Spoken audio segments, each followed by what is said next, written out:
Mayroong seremonya ng pagsusulit sa Awakeners Academy.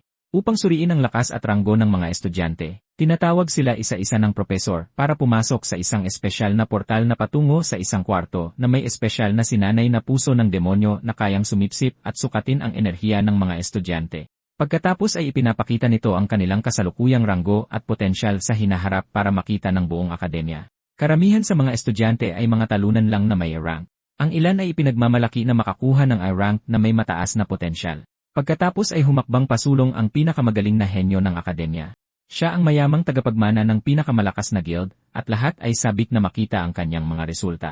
Pumasok siya sa kwarto kung nasaan ang puso, lubos na kumpiyansa na siya ang magiging pinakasikat at numero 1 sa kasaysayan ng akademya. Inilabas niya ang kanyang kapangyarihan, at sa labas, lahat ng mga estudyante ay nagsisigawan. Nakakuha siya ng high-tier rank na may potensyal na maabot ang rank balang araw. Ipinagmamalaki siya lalo na ng kanyang mga kaibigan, kumbinsido na ang mayabang na lalaking ito ay isang pambihirang talento sa mundo. Isa sa kanila ay pinagtawanan pa ang isang simpleng lalaki na nagngangalang si Chen na siyang susunod sa linya. Sigurado siyang wala nang makukuha si Chen, kundi kahihiyan, ngunit binaliwala lang siya ni si Chen at humakbang pasulong. Pumasok siya sa kwarto tulad ng iba, ngunit sa pagkakataong ito, takot ang puso ng demonyo. Hindi pa man gumagamit ng anumang skill si Chen, nagpakita na agad ang puso ng high-tier rank na ikinagulat ng lahat. Pagkatapos ay ginamit niya ang pinakamahinang skill card na nilamon niya mula sa isang halimaw at madaling naabot ang C rank. Habang sinusubukan pa ng lahat na intindihin yon, mas lumayo pa si Chen. Lumipat siya sa mas malakas na class card, at ngayon ay nagsimula ng magpanik ang puso ng demonyo. Sa sandaling inilabas niya ang kanyang kapangyarihan, isang bagyo ang nabuo sa kalangitan. Nag-glitch ang rank display at nagpakita ng rank potential. Nagulat ang mga propesor, ngunit simula pa lang ito. Di nagtagal, ang nag-iisang ay naging triple rank, at pagkatapos ay nagpakita ang sistema ng error dahil sa maximum load. Ngayon ay tunay nang natatakot ang mga propesor, at nagmadali silang pumasok sa testing room. Pagpasok nila, wasak ang buong kwarto. Tostado ang puso ng demonyo, ganap na patay. Hindi pa ito nangyari dati, kaya wala silang ideya kung ano ang nangyari.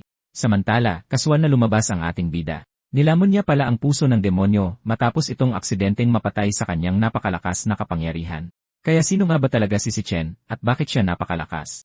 Siya ay isang regressor na bumalik mula sa hinaharap kung saan ang buong mundo ay sinakop ng mga demonyo. Siya ang huling nakaligtas, lumaban sa loob ng maraming taon hanggang sa wakas ay natalo niya ang hari ng demonyo sa pamamagitan ng pagsabog kasama niya. At pagkatapos ng isang nakakasilaw na liwanag, nagising siya pabalik sa nakaraan sa kanyang dorm room. Nalilito siya at iniisip kung napunta na ba siya sa kabilang buhay. Ngunit nang tumingin siya sa labas ng bintana at makita ang mga taong nakatayo doon, dahan-dahan niyang napagtanto kung ano ang nangyari. Pagkaraan ng ilang sandali, sa wakas ay napagtanto niya na natupad na ang kanyang hiling, at bumalik na siya sa panahon ng kanyang pag-aaral sa universidad 10 taon na ang nakalilipas. Sakto naman, isang kakaibang hologram ang lumitaw at ipinaalam kay Chen na kumpleto na ang integrasyon ng kapangyarihan ng katakawan. Habang nakatitig siya sa labas ng bintana, napagtanto niya na mayroon na lamang siyang 3 taon bago bumaba ang unang demonyong si Wrath. Malinaw niyang naaalala na ang demonyong ito ang responsable sa lahat ng sumunod na nangyari. Si Wrath ang nagbubukas ng mga tarangkahan ng impyerno, at pagkatapos nito, sunod-sunod na sumusunod ang iba pang mga demonyo sa mundo ng mga tao. Nagpa siya ang ating bida na kailangan niyang hanapin ang lugar kung saan lilitaw ang demonyong si Wrath at puksain ito bago pa man mabuksan ang mga tarangkahan. Nang mahimasmasan siya sa kanyang pag-isip, tumuon si Chen sa interface na lumulutang sa tabi niya, at ngayon ay malinaw na ipinapakita nito ang kanyang stats. Iniisip ng ating bida kung ito ba ay isang uri ng game menu o sistema dahil wala siyang ganito sa kanyang unang buhay. Noon, umasa lang siya sa kanyang awakened power, isang bagay na isa lang sa 10,000 tao ang nakukuha. Ang National Awakener University ay para mag-recruit ng mga ganoong potensyal na awakeners. Ngunit, sa kasamaang palad, noong huling nandito si Chen, tuluyan siyang nabigong mag-awaken. Noong panahong iyon, nasanay na siyang mabuli, na nagpapaliwanag kung bakit siya nagising sa infirmary ng ganito. Sakto naman, nagbukas ang sistema ng isa pang panel, at ipinakita sa kanya ang isang lightning-type assassin card, na agad niyang nakilala bilang class na nakuha niya sa kanyang nakaraang buhay. Nagulat ang lalaki at iniisip kung mas maaga ba siyang nag-awaken sa pagkakataong ito. Mabilis siyang nagpasya na subukan ito, ngunit bago pa man niya matapos ang paglipat sa class, dumating ang kanyang roommate at kaibigan na si Malong, na isang rank flower chanter. May benda sa pisngi ang kawawang lalaki at pumunta para tingnan kung okay lang si Chen. Sa kabutihang palad, hindi nakikita ni Long ang mga lumulutang na panel, na nagbigay katiyakan kay Chen na siya lang ang nakakakita sa mga ito. Sinimulan siyang suriin ng kanyang kaibigan nang mapansin niyang nawala na ang lahat ng sugat ni Chen, at nagtataka siya kung paano mas mabilis gumaling ang isang non-awakener kaysa sa tulad niyang nag-awaken na. Naalala ng ating bida si Long mula sa kanyang nakaraang buhay. Ang mismong roommate na ito ay nagawang mag-awaken noong unibersidad, ngunit nauwi siyang isa sa mga pinakamahihinang awakeners, at malagim na pinaslang sa ikatlong araw matapos bumaba si Wrath. Tahimik na ngumiti si Chen habang tinitingnan muli ang kanyang dating kaibigan. Pagkatapos ay pinaalalahanan siya ni Long na nakatakda na ang kanilang rank test bukas at kailangan nilang parehong maghanda para dito. Naawa si Long sa ating bida, iniisip na hindi pa rin siya nag-aawaken, ngunit pinaalalahanan niya ito na napakahalaga ng rank test na ito kung gusto niyang makapagtapos. Habang naglalakad sila sa masiglang kalye, kaswa na nagkomento si Chen na matagal na siyang hindi nakakakita ng ganito karaming tao sa paligid na siyang ikinatakot ng kanyang roommate. Patuloy na iniisip ni Chen na kung wala siyang gagawin sa buhay na ito, haharapin nilang lahat muli ang parehong miserableng hinaharap. Dahil doon, nagpasya siyang kailangan niyang magsanay ng husto hanggat maaari at itaas ang kanyang level ng mabilis. Gayunpaman, may isa pang problema. Dahil sa puntong ito, ang tanging paraan para sa isang awakener na makakuha ng karanasan at mag-level up ay sa pamamagitan ng pagtalo sa mga halimaw sa loob ng mga demon lair. Ang mga lair na ito ay ganap na kontrolado ng mga pangunahing guild, na nangangahulugang ang mga mahihinang tao o mga tagalabas na tulad niya ay halos walang pagkakataong mag-level up. Binuksan niya ang kanyang status window at pinag-aralan ang kanyang stats. Iniisip kung nasaan siya kumpara sa ibang awakeners at maging sa mga halimaw mismo. Inuri ng gobyerno ang mga awakeners sa mga ranggo na nagsisimula sa E at pataas hanggang sa F class. Alam ni Chen na karamihan sa mga estudyante sa universidad ay natigil sa E rank at ilan lang ang bahagyang umaabot sa E rank. Sinulyapan niya ang kanyang kaibigan at tahimik na kinutya sa kanyang isipan na may kumpiyansa na mas mataas ang kanyang ranggo kaysa dito. Sakto naman, isang bola ang biglang lumipad at tumama diretsyo sa kawawang nerd na nagpatalsik at nagbasag ng kanyang salamin. Lumalabas na nakasalubong na naman nila ang bully na si Gong Chong at ang kanyang mga alipores, ang parehong mga lalaki na bumugbog sa kanila noong nakaraang araw. Ngumisi si Chong at tinanong ang nerd kung bakit hindi niya siya dinalhan ng mga kahon ng inumin gayong alam na niyang naglalaro siya rito. Mabilis na humingi ng paumanhin si Long at akmang bibili na ng inumin gamit ang sarili niyang pera, ngunit humarang si Chen at pinigilan siya, sinabing ang dapat humingi ng paumanhin dito ay si Chong. Sa sandaling makita niyang muli ang bully, bumalik si Chen sa masasakit na alaala ng kanyang nakaraan. Noon, sinusubukan siyang ilunod sa tubig ng lababo, at sa halip na makonsensya, sinasabi nilang pinipilit lang siyang mag-awaken. Noong araw na yon, tumigil lang sila ng tuluyan nang himatayin si Chen. Nagmamadaling tingnan siya ni Long noong oras na yon, ngunit nang marinig ni Chong na may sinabi si Chen, bumalik siya para saktan pa siya lalo. Ngayon, pabalik sa kasalukuyan, desidido na si Chen na turuan ng leksyon ang mga bully na ito. Matapos marinig si Chen na magsalita, nagsimula na namang lumapit si Chong at ang kanyang mga alipores, halatang handa nang patahimikin siya ng tuluyan. Tinitigan ng ating bida si Chong, alam na nang aapilang ang lalaking ito sa mga mahihina dahil big shot ang kanyang kuya bilang presidente ng student council. Habang papalapit ang bully, nagsimulang magtipon ang mga estudyante sa paligid, na naawa na kay Chen dahil inaasahan nilang mabubugbog na naman siya. Nang maabutan siya ni Chong, tinanong niya muli kung ano ang sinabi ni Chen, ngunit mahinahong inulit ni Chen na dapat na siyang tumigil sa panggugulo sa kanila mula ngayon. Nang marinig ito, nawala ng pasensya si Chong at agad siyang sinuntok. Ngunit sa pagkakataong ito, itinaas ni Chen ang kanyang kamao at madaling sinangga ang atake, at tinulak papabalik ang bully.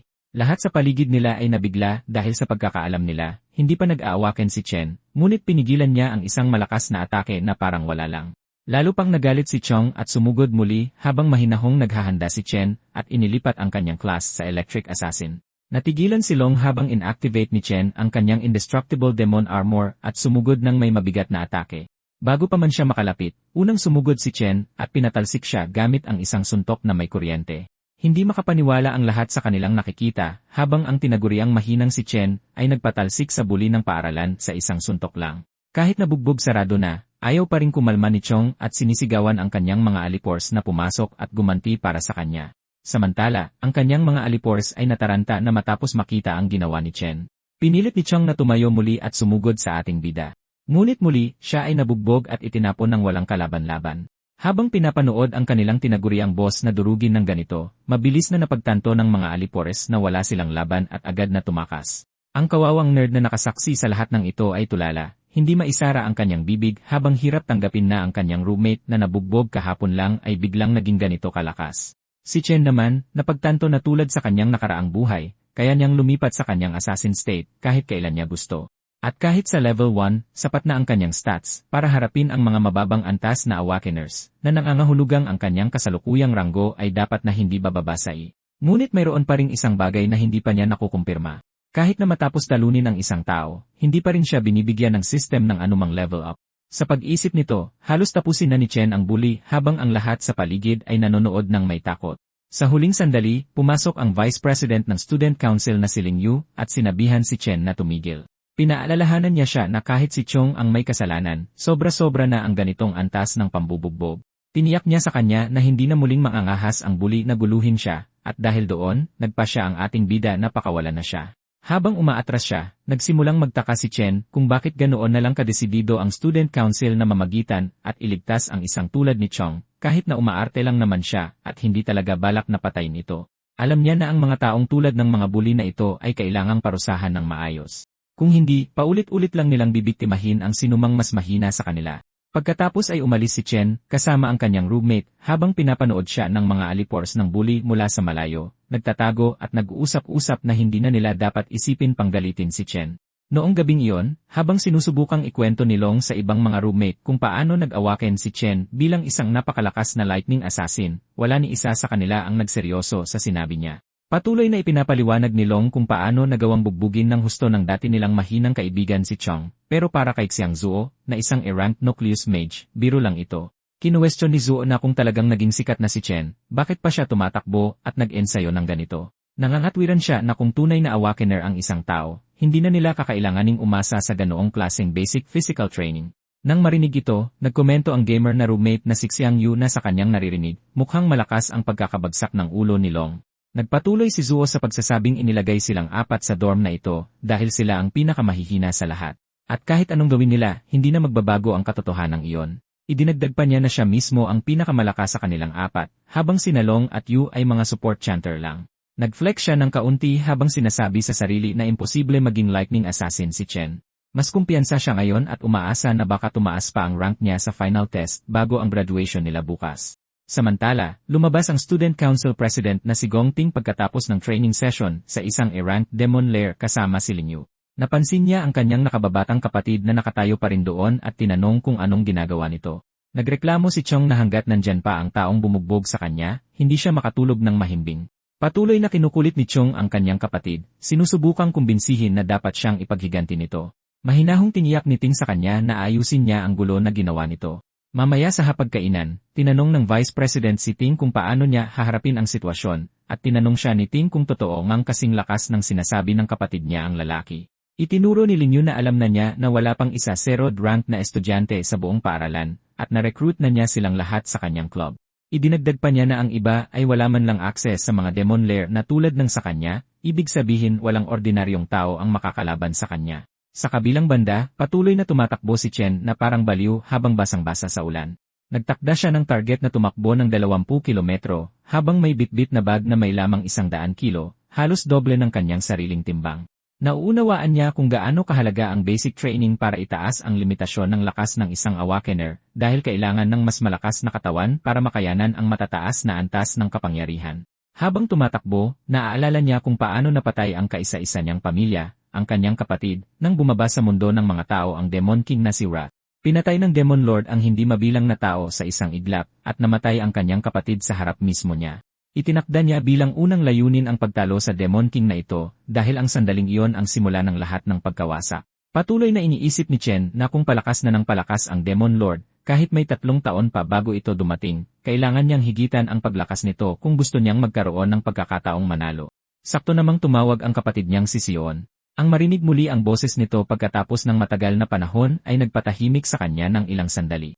Ipinaliwanag ng kapatid niya na hindi siya nakatawag agad dahil abala siya sa isang kompetisyon, at idinagdag na maaaring malutas ang problema nila sa upa kung mananalo siya ng premyo. Habang patuloy siyang nagsasalita, tahimik na nakikinig si Chen at napapangiti, nararamdaman ang matinding determinasyon na protektahan siya at ibigay sa kanya ang buhay na nararapat sa kanya sa pagkakataong ito. Matapos ang tawag, bumalik siya sa kanyang pagsasanay at kumumpleto ng 3 pang ikot sa unibersidad.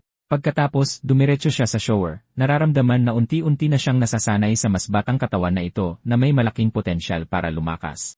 Umupo siya at nagsimulang mag-isip tungkol sa mga Demon Lair, na tanging mayayaman lang ang may access. Para lumakas, alam niyang kailangan niyang talunin ang mga halimaw sa anumang paraan. Habang iniisip ang problemang ito, sa huli ay nakatulog siya at natagpuan ang sarili na hinihila papasok sa gluttony system. Napunta siya sa isang kakaibang lugar at nagsimulang magtaka kung isa lang ba itong kakatwang panaginip. Samantala, sa labas, hinahanap ni Long si Chen at nagtataka kung saan ito biglang naglaho. Sa loob ng kakaibang espasyong iyon, nakakita si Chen ng isang malaking tor na nakatayo sa harap niya. Ngunit bago pa niya ito masuri ng maayos, isang grupo ng mga A-rank Cloud Warrior, ang mga Death Hound, ang lumitaw na parang bumabati sa kanya. Agad na nag-alala si Chen na baka nakapasok siya sa isang demon lair at mabilis na pinalitan ang kanyang class. Nagpasya siyang harapin muna ang mga halimaw at alamin ang lahat mamaya dahil bigla na lang silang lumitaw. Madaling natalo ng binata ang mga hound na puro tahol lang at walang kagat at kinuha ang mga item mula sa kanila.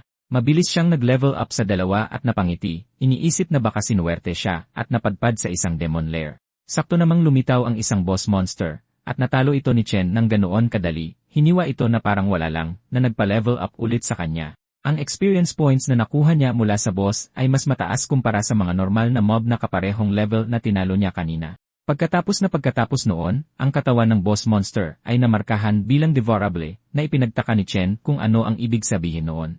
Naalala niya ang gluttony power na nakita niya kanina sa system panel at iniabot ang kanyang kamay para subukan ito.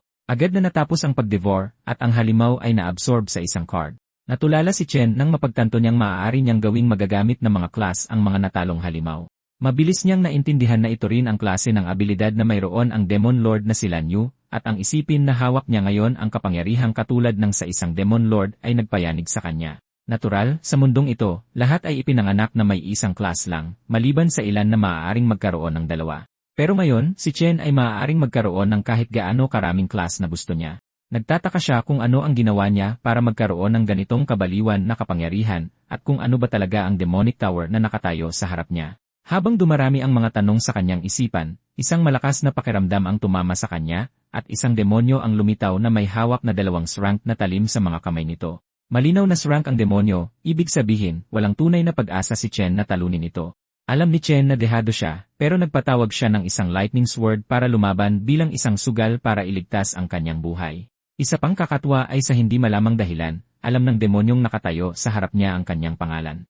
Sa paglipas ng panahon, nakipagpalitan ng suntok ang demonyo kay Chen, bagamat malinaw na pinaglalaruan lang siya nito. Sinasadyang iwasan ng demonyo na tamaan ang mga vital points at patuloy siyang pinababagsak ng paulit-ulit. Matapos itulak si Chen sa kanyang limitasyon, nagsalita na ang demonyo at inalok siya ng pagpipilian na manatili at bantayan ang demonic tower kasama nito kung gusto niyang mabuhay. Nang tumanggi pa rin si Chen, brutal na hiniwa ng demonyo ang kanyang braso. Nagbanta itong tatapusin na siya at ipinaliwanag na naging maluwag lang ito sa buong panahon dahil si Chen lang ang may kakayahang makarating sa lugar na ito. Muling hiniling ng demonyo na pag-isipan niyang muli, ngunit hindi nawala ng pag-asa si Chen at muling tumanggi anuman ang panganib na sinusuong niya. Sumigaw siya habang naghahanda, determinadong tapusin ito at sumugod muli. Sa buong panahong ito, pinag-aralan niya ang mga kilos ng demonyo at nalaman ang tungkol sa 0.4 second na paghahanda bago ang bawat paghampas. Alam niyang magagamit niya ang maliit na pagkakataong iyon para maingat na obserbahan ang anggulo ng pulso ng halimaw at maiwasan ang atake sa tamang oras. Bukod dito, natuklasan niya ang isang 0.2 second na recovery lag na maaaring magbigay sa kanya ng maliit ngunit kritikal na pagkakataon habang walang depensa ang demonyo. At plano niyang gamitin ang eksaktong sandaling iyon para puntiryahin ang puso nito. Kahit na nagawa niyang isakatuparan ang mapanganib na manyobra, lubos niyang naintindihan na ang isang drunk na tulad niya ay hindi lubusang matatalo ang isang srank. Kaya ang pangunahing layunin niya ay paralisahin ang demonyo ng sapat na tagal para makalikha ng pagkakataong makatakas. Ginawa niya iyon at sumugod patungo sa nag-iisang liwanag na nakikita niya, umaasang iyon na ang tunay na labasan mula sa lugar na ito. Gayunpaman, pagdating niya sa pinagmumulan ng liwanag, bigla itong naglaho, at ipinaalam sa kanya ng demonyo na isa lamang itong ilusyon, at ang labasan na iniisip niya ay hindi umiiral saan man sa lugar na ito. Ipinaliwanag pa ng demonyo na ang palasyong ito ay hindi talaga isang demon lair, ngunit ipinahayag nito ang paghanga kung gaano kabilis natukoy ng binata ang mga kahinaan sa mga atake nito. Sa wakas ay ipinakilala ang demonyo bilang ang Purgatory Rakshasa at nagkomento kay Chen na siya nga ang makakapagbigay ng pag-asa. Habang maingat na pinag-aaralan ni Chen ang katawan ng demonyo, bigla niyang napagtanto na nakita na niya ang eksaktong hitsurang ito dati kay Demon Lord Lan Yu. Nag-flashback ang ating bida sa labanan kung saan natapos ang lahat. Ang huling laban na kanyang nilabanan bago ang regression ang kalaban niya ay hindi isang ordinaryong demonyo. Sa kanilang paghaharap, unang nag-transform ang nilalang bilang isang dragon, pagkatapos ay paulit-ulit na pinalitan ang class nito sa iba pang nakakatakot na high-tier na mga halimaw. Gumamit ito ng nagbabagang magma, mga makamandag na baging, at kidlat na mas malakas pa sa sarili niya. Sa lahat ng mga transformation na yon, gayunpaman, ang talagang nakakuha ng kanyang atensyon ay ang anyo na kamukhang-kamukha ng demonyong nakatayo sa harap niya ngayon. Isang nakakakilabot na katotohanan ang sumagi sa isip niya. Bawat transformation ay siguradong bahagi ng abilidad ni Demon King Lanyu. Dahil nasa kanya ang kapangyarihang iyon, ang demonyong nakikita niya ngayon ay ang kapangyarihan lang ng gluttony na naabsorb sa loob ng kanyang katawan. Ang kanyang matalas na hinuha ay tunay na nagpahanga sa demonyo. Mahinahon itong sinabi na tunay siyang karapat-dapat na magmana ng kapangyarihang umiiral sa buong dimensyong ito. Kumunot ang noo ni Chen, nalilito sa ibig sabihin nito sa lahat sa dimensyon. Bigla, isang gintong void key ang lumitaw sa kamay ng demonyo. Ito ang tanging paraan para makapasok at makalabas ang isang tao sa higanting Thor sa likod niya. Ipinaliwanag ng demonyo na nilamon ni Demon King Lanyu ang hindi mabilang na malalakas na halimaw. Ang pagbabantay sa Thor na nagkukulong sa pinakamatitindi sa kanila ay ang sagradong tungkulin nito. Ngunit ngayon, pinili nitong ibigay sa kanya ang mismong susing iyon. Nais ni Rakshasa na lamunin niya ang mga demonyong iyon, lumakas, at isagawa ang misyon sa lugar nito. Naguguluhan, tinanong ni Chen kung bakit tutulong ang isang demonyo sa isang tao.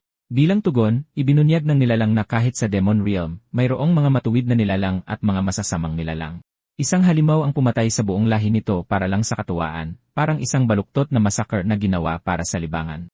Mula noong araw na yon, naghintay ito ng pagkakataong makapaghiganti sa masamang iyon. Ngayon ay naniniwala itong natagpuan na niya ang taong may kakayahang tuparin ang hiling na yon. Sinasabi nito sa ating bida na tama ang isang tao tungkol sa kanya bilang kanilang pinakamahusay na pag-asa para makapaghiganti. Agad na nagtanong si Chen kung sino ang taong iyon.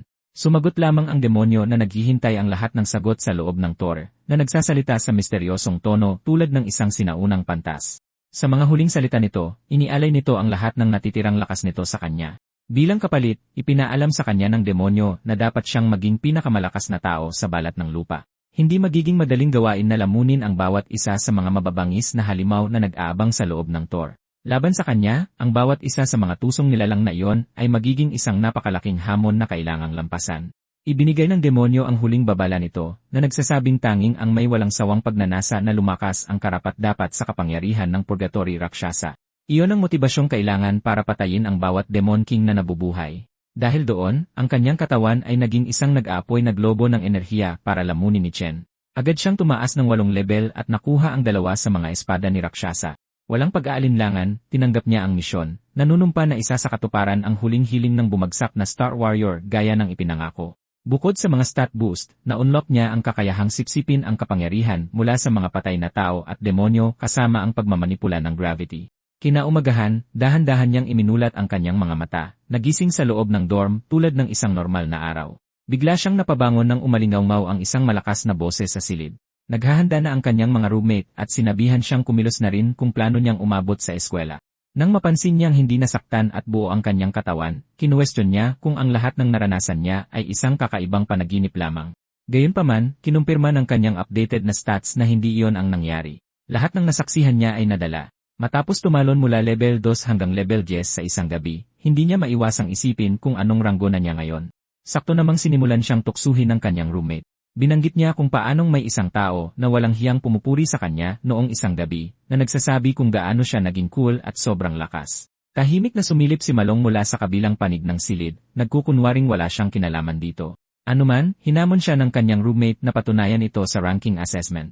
Iyon ang magpapasya kung sino ang sapat na malakas para mapanatili ang titulo ng Dorm King. Habang papunta sa eskwela, buong pagmamalaking tinuruan ng self-proclaimed na Dorm King ang kanyang mga nasasakupan na ang bawat ranggo ay nahahati sa 3 magkakaibang tier. Kaya kahit na lahat sila ay technically a rank na mga alipin, at least mas mataas siya sa ibang mga bottom tier na talunang bilang isang proud mid-air ranker. Naglalakad siya ng mayabang dahil umano'y napakalaki ng agwat sa pagitan ng bawat tier. Puno ng sigasig at sobrang kumpiyansa, sinabi ng payaso na pakiramdam niya ay sobrang lakas niya na tiyak na umangat na siya ng isang tier mula sa huling assessment. Inis na inis, sinabihan ni Malong ang ating bida na tigilan na ang paglalaro at ibigay ang lahat para makakuha man lang ng A-rank mayon. Sa ganoong paraan, baka sa wakas ay manahimik na ang walang tigil na bibig ng Dorm King. Hindi nagtagal, dumating ang mga lalaki sa eskwela kung saan lahat ay balisang nagtitipon para sa ranking ceremony. Pumasok ang mga bully na parang pag-aari nila ang buong campus, pinagbabantaan ang sinumang maglakas loob na tumingin sa kanila ng masama. Kahit ang mayabang na ngiti ng dorm king ay naglaho tulad ng kanyang ama sa sandaling makita niya sila. Pero tulad niya, halos masiraan din ng loob ang mga bully. Bigla na lang, nagsimula silang yumuko ng may paggalang kay Kuya Chen nang walang pag-aalinlangan. Dahan-dahang napagtanto ng kanyang mga roommate na baka hindi pala puro kalokohan ang lahat ng sinabi ni Malong. Hindi pinansin ng ating bida ang mga payaso at nagpatuloy lang sa kanyang ginagawa. Pagkatapos ay may isang bagong challenger na humarang sa kanya. Ang lalaking nagsisilbing pulis ng eskwelahan, ang student council officer na si Jayan, ay nag-alok sa kanya ng isang napakamagalang na babala. Tila, personal siyang ipinadala ng student council president para disiplinahin ang tangang naglakas loob na pagbuhatan ng kamay ang kanyang mahal na nakababatang kapatid. Lahat ng kaibigan ni Chen ay agad na nagsitakbuhan at nagtago. Takot na takot sila kay Jayan, ang enforcer na gumagawa ng lahat ng maruming trabaho para sa student council president. Hindi maintindihan ng kanyang mga roommate kung bakit bigla na lang tina-target ng A-rank na halimaw ang ating bida ng ganito. Pumasok siya mismo sa personal space ni Chen. Ipinagmamalaki ng tapat na tuta ng presidente na ang kanyang matalas na pang-amoy ay nagpapahintulot sa kanya na husgahan kung gaano kalakas ang isang tao. At sa ngayon, ang naamoy niya lang mula sa kanya ay isang kaawa-awang, mahinang talunan. Natatawa sa insulto, binalikan siya ng ating bida ng pang-insulto nang walang pag-aalinlangan. Tuluyang nawala sa sarili si Jayan nang tawagin siyang aso. Bago pa man magsimula ang isang away, inutusan siya ng amo ng malaking tuta na tumigil bago sila gumawa ng eksena sa publiko. Matapos mag-imbestiga, nalaman niya na ang kanyang nakababatang kapatid ang unang nagsimula ng away. Ang mabugbog ay simpleng bunga ng pagsuntok sa isang taong halatang mas malaki sa kanya. Dahil doon, binigyan siya ng presidente ng tingin na mas matalim pa sa mga punyal. Pero hindi man lang natinag ang ating bida. Sa sandaling iyon, inanunsyo ng isang propesor na opisyal nang magsisimula ang rank assessment ceremony at hiniling sa lahat ng estudyante na pumunta sa harap kapag tinawag ang kanilang pangalan. Nang marinig iyon, sinabi ng presidente sa kanyang aso na aalis na sila. Inakala niya na ito ay isang beses na insidente lamang at hindi nagagawa ng problema si Chen matapos nilang takutin. Habang nanonood mula sa itaas, nagtatakang tinanong ng isang lalaki ang vice president kung bakit niya inoobserbahan ang ranking ceremony ngayon. Nagtataka siya kung may isang baguhan na nakakuha ng kanyang interes. Bahagyang umiti ang babae, sinasabing magiging interesante ang taong ito. Di nagtagal, inanusyo ang pangalan ni Xiang Zhuo. Medyo kinakabahan ang dorm king habang pumapasok sa pinto. Biglang nagbago ang kapaligiran sa kabilang panig. Kasi, ang assessment ay ginagawa isa-isa sa loob ng isang espesyal na demon lair. Sa loob, isang demon heart na konektado sa mga wire ang sumusukat sa ranggo at potensyal ng isang awakener sa pamamagitan ng pagsipsip ng kanilang enerhiya. Kapag inilabas ng awakener ang kanilang pinakamalakas na kapangyarihan, ang signal ay babalik sa Earth kung saan ipapakita ang resulta ng kanilang assessment.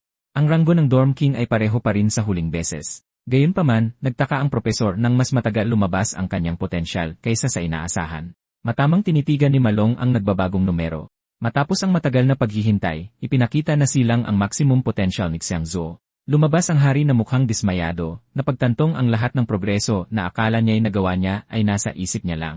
Sinubukan siyang aliwin ng kanyang mga roommate, sinasabing pare-pareho lang naman sila, na stuck sa rank na may potensyal na umabot sa C rank lang. Ilang sandali pa, buong pagmamalaking lumabas ang tuta ng presidente. Mababa pa rin siyang A rank pero may potensyal siyang umabot sa D. Nagsimulang mawalan ng pag-asa ang mga roommate ni Chen dahil nakakita na sila ng halos 1-0 estudyante na umabot na sa rank. Kahit ang mga propesor ay nabigla na napakaraming estudyante na ang umabot sa grade A. Bihira para sa mga estudyanteng hindi makakuha ng totoong karanasan sa laban na makaalis sa rank. Nasasabik, tinawag nila ang susunod na estudyante, ang presidente na pasan ang inaasahan ng lahat sa kanyang mga balikat. Lahat ng mata ay napabaling kay Gong Ting, ang estudyanteng guildmaster na, habang siya ay umaakyat sa entablado. Gayunpaman, nanatiling kalmado ang ating bida at matyagang naghintay sa mga resulta. Alam ng lahat sa akademya na si Gong Ting ay lower rank lang 2 taon na ang nakalipas. Ang historical record para sa pinakamataas na grado sa akademya ay middle rank, kaya iniisip ng mga tao kung itataas na ba ng presidente ang pamantayan. Sa loob ng Demon Lair, dahan-dahang nagbukas ang mga mata ng Demon Heart sa kanyang presensya. Hindi mailalabas ng presidente ang lahat ng kanyang lakas. Gayunpaman, mayroon siyang nag-aalab na pagnanais na magtapos ng may pasabog sa graduation ceremony, na iukit ang kanyang pangalan sa mga aklat ng kasaysayan bilang numero 1. Nang makita ng mga propesor ang kanyang potential grade na nagniningning na ginto, napakurap sila sa hindi paniniwala. Nakumpirma ang kanilang hinala habang tuluyan silang namangha sa high rank ni Gong Ting.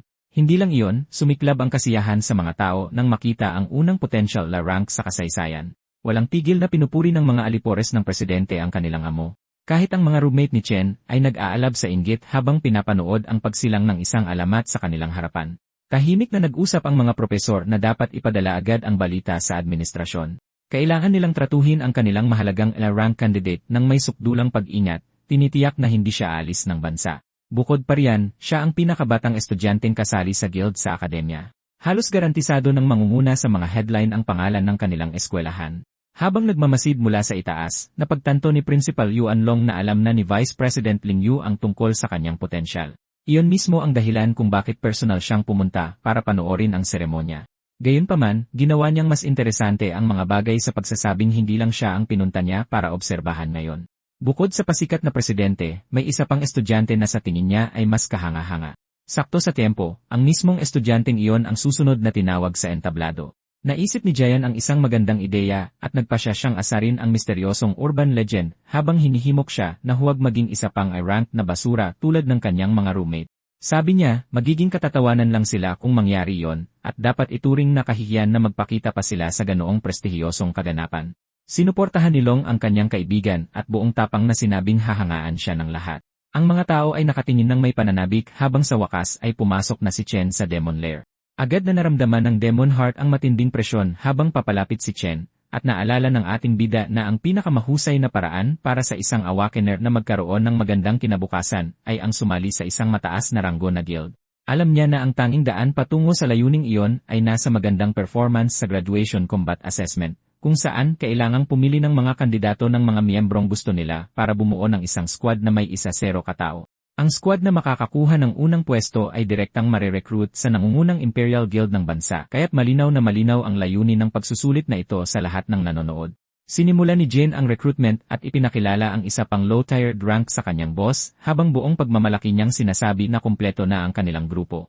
Ipinaliwanag niya na kasama na nila ang lahat ng rank pati na rin ang kapatid ng presidente sa kanilang team, kaya walang posibleng paraan para matalo sila sa unang pwesto. Nauunawaan ni Chen na ang mga malalakas na estudyante ay magsasama-sama upang bumuo ng pinakamalakas na grupo, habang ang mga mahihina ay magsasama-sama rin sa parehong paraan, na lumilikha ng isang malupit na kapaligiran ng survival of the fittest, kung saan ang mga mahihinang kasapi ay itinatapon at tinatanggal ng walang pag-aalinlangan.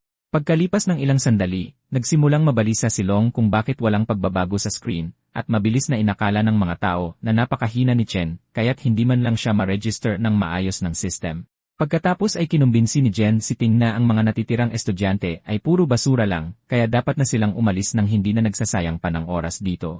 Gayunpaman, sa mismong sandali na naghahanda silang umalis, biglang kumislap ang screen at nagpakita ng isang high-rank na label na nagdulot ng gulo sa buong karamihan habang kumalat ang gulat sa kanilang mga mukha. Ang presidente kasama ang student council ay hindi rin makapaniwala sa hindi inaasahang resulta, ngunit hindi nagtagal ay nakakita ang system ng isang kakaibang paglihis sa mga resulta. Lumalabas na ginagamit ni Chen ang system para sukatin kung ano ang katumbas ng kanyang level 1-0 base stats sa kanyang hindi nagbabagong pisikal na anyo sa panahon ng pagsusuri. Matapos niyang makita ang rank, lumipat siya ng class sa Infernal Death King, na siyang pinakamahina niyang Devoured class sa ngayon. Agad na lumipat ang rank mula sa high, patungong mid-C, na lubos na ikinagulat ng mga tao, habang ang council ay nahihirapang maniwala na gumagana pa ba ng maayos ang makina. Maging ang mga scientist ay nagsimulang magtanong sa sitwasyon habang nagtataka kung bakit patuloy na nagbabago ang mga resulta, at hindi nagtagal ay nagsimula silang maghinala na baka talagang sira na ang makina at hindi na maayos. Sa mismong sandaling iyon, isang instability ang lumitaw sa loob ng Demon Heart, at muling lumihis ang mga resulta sa kakaibang paraan. Napansin ito ni Chen at nagpasya siyang lumipat sa mas malakas na class, kaya naging purgatory rakshasa siya. Naging balisa ang Demon Heart habang isang malakas na bagyo ang namumuo sa labas ng Demon Lair, at sumigaw si Giant sa pagkalito.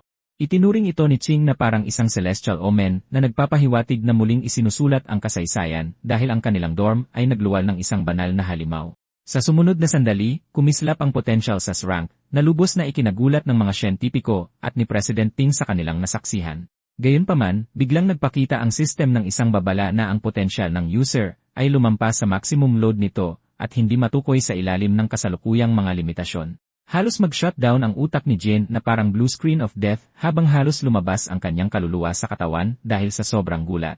Habang nagsisimulang masira ang sistema sa ilalim ng matinding presyon, nagmamadaling sumugod ang mga siyentipiko sa takot upang matiyak na walang anumang pinsalang abutin ang estudyante sa anumang paraan.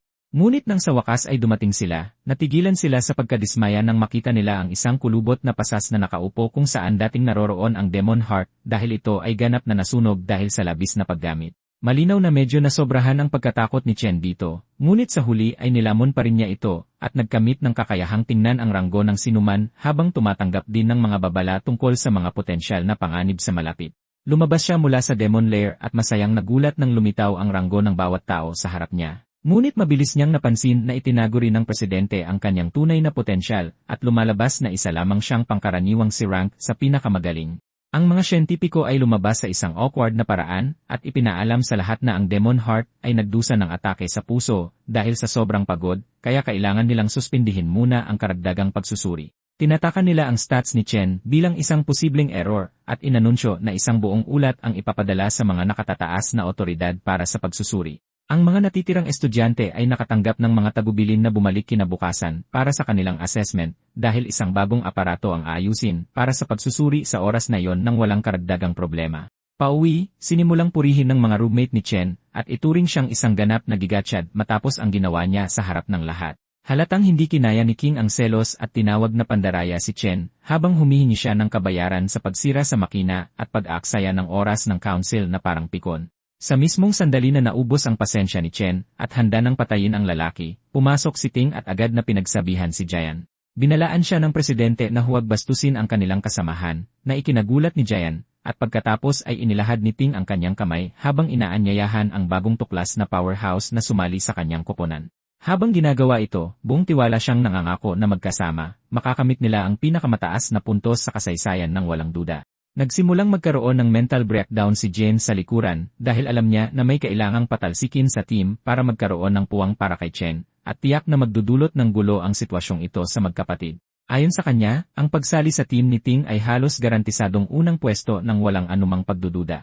Kaya nagsimula siyang magtanong kung ano ang espesyal kay Chen, kung saan ang ibang tao ay hindi man lang makapasok sa lineup na ito sa pamamagitan ng suhol sa kabila ng lahat ng kanilang pagsisikap. Pinilit niyang lunukin ang kanyang pride at atubiling tinanggap si Chen sa team habang inilalagay ang kamay sa balikat ng bida nang may halatang pag-aalinlangan. Agad na tinapik ni Chen ang kanyang kamay at mariing sinabi na wala siyang interes na sumali sa kanila. Ang tugon na ito ay nagpapawis ng malamig kay Jayan habang si Ting ay tahimik lang na nanonood sa buong palitan nang walang anumang reaksyon.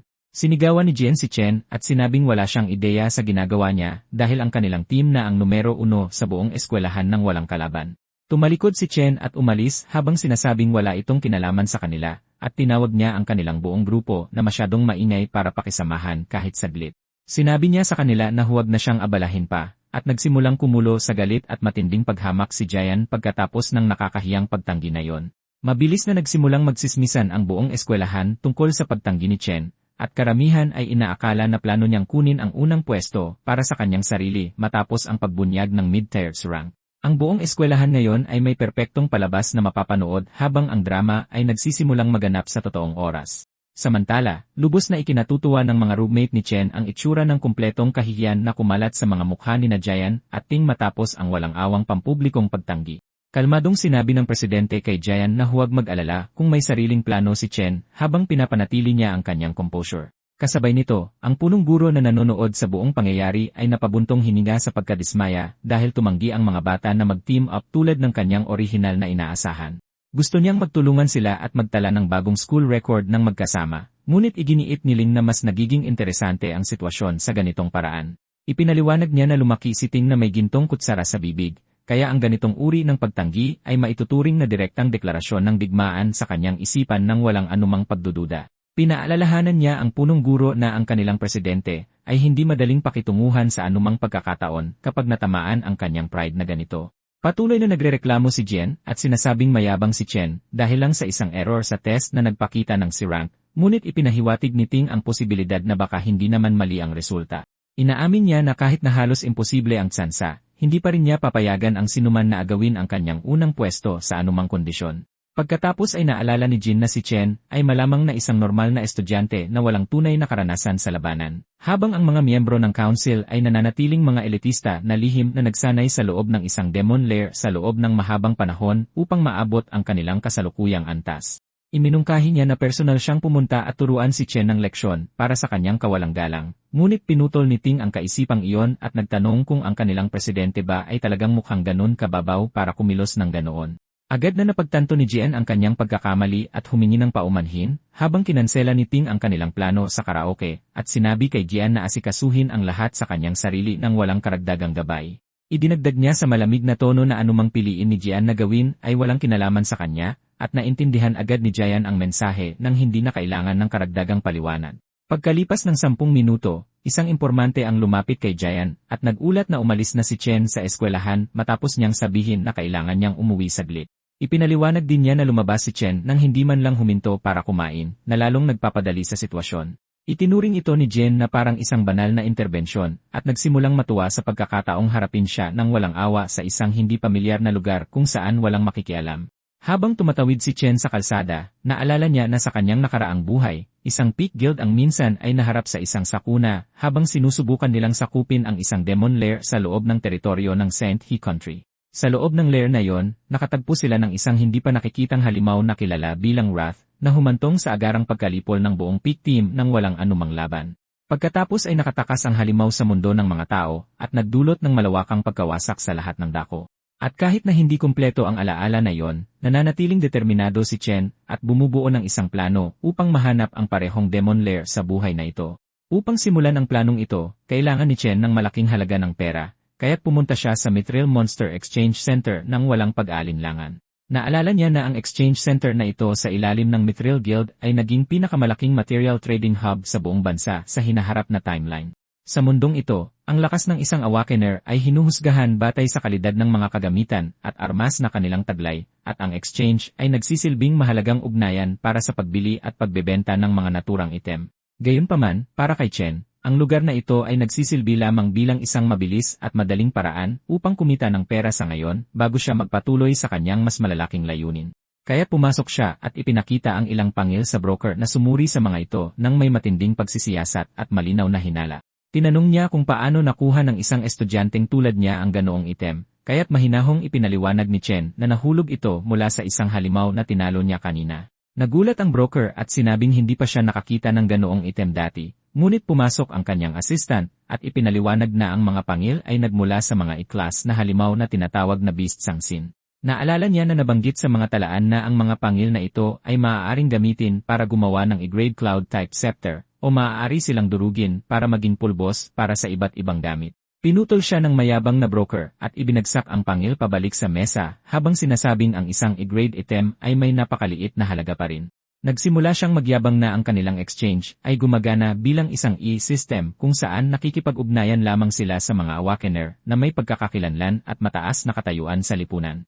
Sinasabi niya na grade items at mas mataas lamang ang kanyang hinahawakan at ginagamit iyon bilang dahilan para hindi kilalanin ang isang napakababang E-grade item. Sa kanyang isipan, nagrereklamo siya tungkol sa kakulangan ng mga high-grade na customer kamakailan at hindi nakikita ang anumang benepisyo sa pakikipag-deal sa isang taong mababa ang tier dahil hindi ito makakatulong sa kanyang mga pagkakataong ma-promote. Tinawag niya ang buong sitwasyon na isang abala at ipinasa ang responsibilidad sa kanyang assistant, si Lee, nang walang pag-aalinlangan habang tumabi siya. Magalang niyang inabot kay Chen ang isang sobre ng pera at tinanong kung kailangan niya ng tulong sa ano paman bukod sa transaksyong ito.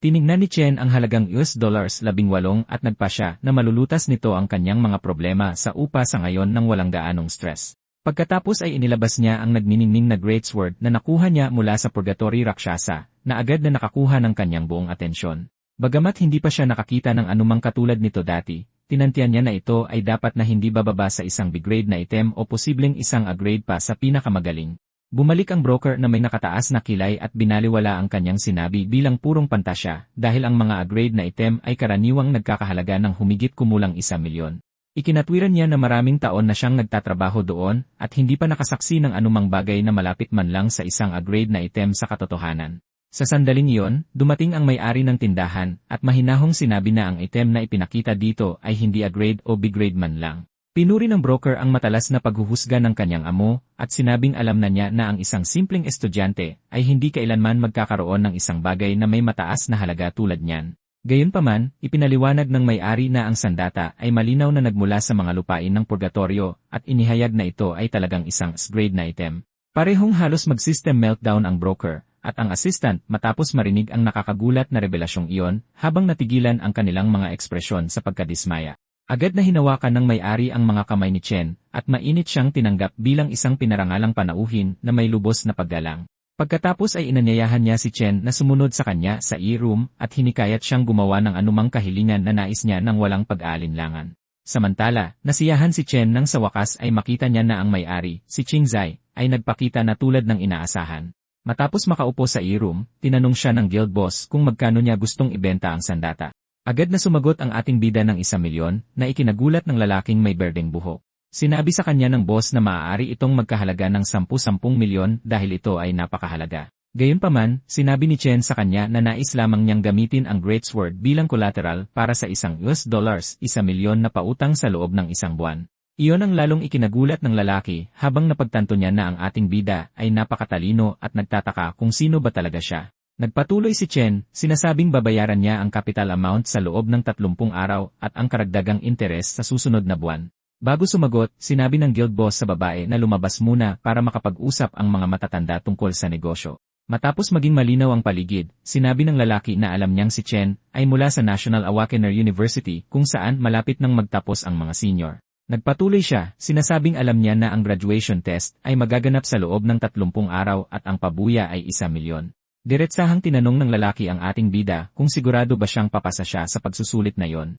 Ipinakita ng guild boss ang kanyang pagiging Sherlock at napagtanto na si Chen ay nangangailangan ng pera at hindi siya pupunta doon maliban kung ito na ang huli niyang pagpipilian. Sa huli, idineklara niya na papahiramin niya ito ng 1,000,000 kaagad na walang anumang interes. Inilahad niya ang kanyang kamay, umiti at sinabing ito na ang simula ng isang magandang pagkakaibigan. Natulala si Chen sa ipinakita nito at tiniyak pa ng lalaki sa kanya na walang anumang salita na lalabas mula sa silid na ito. Hiniling lang niya na bilang kapalit, dapat pumunta ang ating bida sa guild na ito kapag gusto niyang mag-trade ng iba pang bagay. Naisip ni Chen na napakadaling nalaman ng lalaking ito ang lahat, pero hindi pa rin siya sinubukang lokohin. Naiintindihan na niya ngayon kung bakit naging big shot ang guild boss. Nakipagkamay ang ating bida habang iniisip na kailangan niya ng malalakas na kaalyado kung gusto niyang talunin ang Demon Lord. Ilang sandali lang, natapos na ang kontrata, at agad na naipadala ang pera sa kanyang account. Tinanong siya ng guild boss kung kailangan niyang humiram ng armas para sa tournament dahil ipinamigay niya ang sa kanya. Kahit na wala siyang la-rank gear, marami pa rin siyang dekalidad na i-rank equipment na mapagpipilian. Sinabi ni Chen na huwag mag-alala, saka ipinalabas ang isa pang Great Sword na nakuha niya kanina na ikinagulat ng mga miyembro ng guild. Dahil doon, umalis na ang ating bida habang agad namang prinomote ng guild boss ang babaeng may pink na buhok bilang supervisor dahil sa pagkuha ng isang high-level na kliyente. Bago umalis si Chen, napagtanto niyang may nakalimutan siyang bilhin at bumalik sa counter. Makalipas ang ilang oras, nakatayo na siya ngayon sa harap ng isang bus stop. Naalala niya na sa kanyang nakaraang buhay, hirap na hirap siyang umangat at tinatrato siya ng mga tao na parang basura. Walang katapusan ang kanyang pagtatrabaho para lang matustusan ang kanilang pangangailangan, at ang magkapatid ay halos namuhay na parang mga pulubi para lang makaraos sa bawat buwan. Nakapasok si Yoon sa kanyang pangarap na universidad noon, pero isinuko niya ito at sinabi sa sarili na masyadong malayo ang kampus sa kanyang mahal na kapatid. Pero sa katotohanan, takot siyang maging karagdagang pasanin sa kanya sa pinansyal. Pagbalik sa kasalukuyan, nagtataka siya kung bakit hindi pa ito dumarating at nagsimulang magpalingalinga. Maya-maya, may tumawag sa kanya, tinawag siyang tanga dahil sa entrance siya naghahanap imbes na sa exit. Hila-hila ang kanyang malaking maleta, sinabi niya rito na wala na naman silang pera dahil naubos lahat sa renta. Gayunpaman, nakatayo lang doon ang ating bida na gulat dahil 7 taon na ang nakalipas mula nang huli niya itong makita. Sinabihan niya itong tulungan siya sa kanyang mga gamit. Dahil walang tugon, iwinagayway niya ang kanyang kamay sa harap nito, sinusubukang gisingin siya sa katotohanan. Sa sandaling iyon, biglang sumugod si Chen at niyakap siya ng mahigpit na ikinagulat niya. Pagkatapos ng ilang sandaling awkward, ginamit niya ang ipinagbabawal na poking teknike para makawala sa kanyang yakap habang sinisermunan siya dahil sa halos pagsakal sa kanya. Sinabi niya na medyo kahina-hinala ang kilos nito kamakailan at nag-iisip kung binasted na ba siya ng crush niya, pero isinawalang bahala niya ito. Nagsimula nang maglakad ang dalawa habang patuloy siyang nagdadaldal tungkol sa kanyang mga exam. Kahit ganoon, masaya si Chen na pakinggan ang lahat, sinasabi sa sarili na hinding-hindi niya hahayaang may mangyari sa kanya sa buhay na ito. Samantala, sa isang eskinita, may ilang mga siga na naghihintay.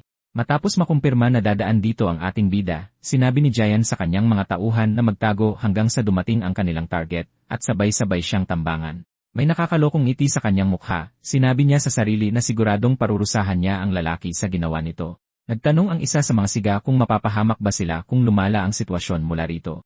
Sinabi ng Cloud Assassin na gusto niya lang sanang turuan ng leksyon ang lalaking iyon, pero ang huling pagkikita nila ay talagang nagpagalit sa kanya. Naaalala kung paano siya pinahiya ni Chen, sinabi niya sa mga basura na magtira para sa kanya, at nanumpa na tuturuan niya ng leksyon ang ating bida na hindi nito malilimutan. Ipinagyabang ni Jayan kung gaano siya kahusay na Cloud Assassin at nagsimulang maglaway habang iniisip ang itsura ng kanyang target. Pagbalik sa ating bida, pinaalalahanan siya ni Yoon na kakaiba ang kanyang ikinikilos at iniisip kung dahil ba ito sa mga exam. Isinawalang bahala niya ito at sinabing ang isang mahinang tulad niya ay hindi dapat masyadong mag-isip tungkol dito. Pinaalalahanan siya ng kanyang kapatid na lagi niyang sinasabi na magpatuloy lang anuman ang mangyari at ipaubaya na lang sa tadhana ang lahat. Para pasiglahin siya, nagsimula siyang kumanta ng isang motivational song habang papasok sila sa eskinita. Natuwa si Chen na madali niyang napansin ang pagbabago sa kanya. Pero napagtanto niyang hindi nito alam na nagising na ang kanyang kapangyarihan at yumaman na siya. Nang marinig ang kanyang kumpiyansang sagot na ayos lang siya, naisip niya kung ego lang ba niya bilang lalaki ang nagsasalita. Umiling si Yoon habang iniisip na sa wakas ay nagiging lalaki na ang kanyang kuya. Samantala, sa di kalayuan, sinabi ng isa sa mga siga kay Jayan na may kasamang babae ang kanilang target. Lalo itong ikinatuwa ng lalaki dahil walang mga kamera sa eskinita at hindi sila mahuhuli ni Chris Hansen. Gayunpaman, agad na naramdaman ng ating bida ang masamang intensyon at napagtanto na ang mga iyon ay ang mga gago mula sa Student Council. Kumuha siya ng peking AirPods, isinuot sa tenga ng kapatid at sinabing pakinggan ang isang kanta na nagsimula niyang magustuhan, na ikinagulat nito dahil hindi siya nakikinig ng musika, pero pumayag na lang ito para mas maintindihan siya. Pagkatapos ay lumingon siya at masamang tumingin sa mga gago na dahan-dahang lumalapit. Habang tumutugtog ang musika sa background, sa wakas ay nagsimula na ang laban ng sumugod ang mga siga.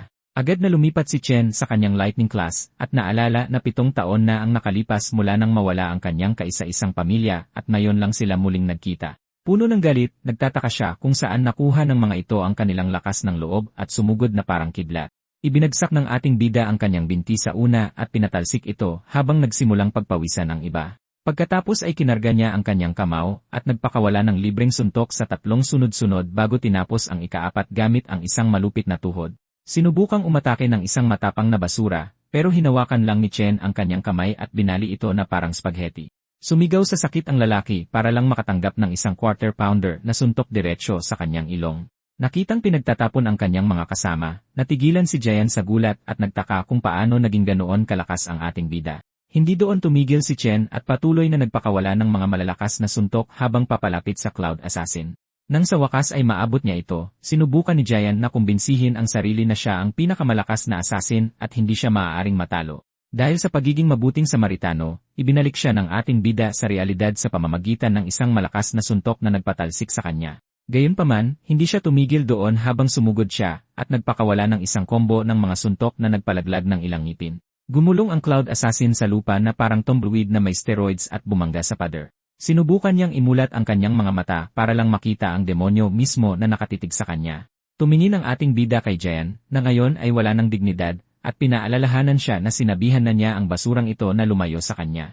Tinitigan siya sa kaluluwa, tinanong niya ang walang utak na basura kung hindi man lang nito maintindihan ang simpleng pananalita ng tao. Ang lalaking bugbog sarado ay hindi na maramdaman ang kanyang mga binti, at kalahati ng mga buto sa kanyang katawan ay bali.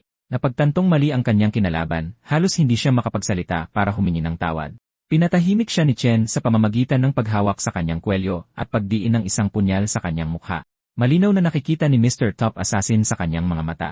Wala talagang pag-aalinlangan na pumatay. Wala siyang aura ng isang normal na estudyante. Hindi maiwasan ni Jayan na magtaka kung anong uri ng impyerno ang maaaring maging dahilan upang maging isang halimaw si Chen. May malamig na galit, sinabi niya sa lalaki na tandaan ng mabuti ang kanyang mga salita kung ayaw nitong maulit ang bangungot na ito. Hindi siya mag-aatubiling pagpira-pirasuhin sila sa susunod na subukan nilang gumawa ng kalokohan muli. Iyon na ang huli niyang babala sa kanila.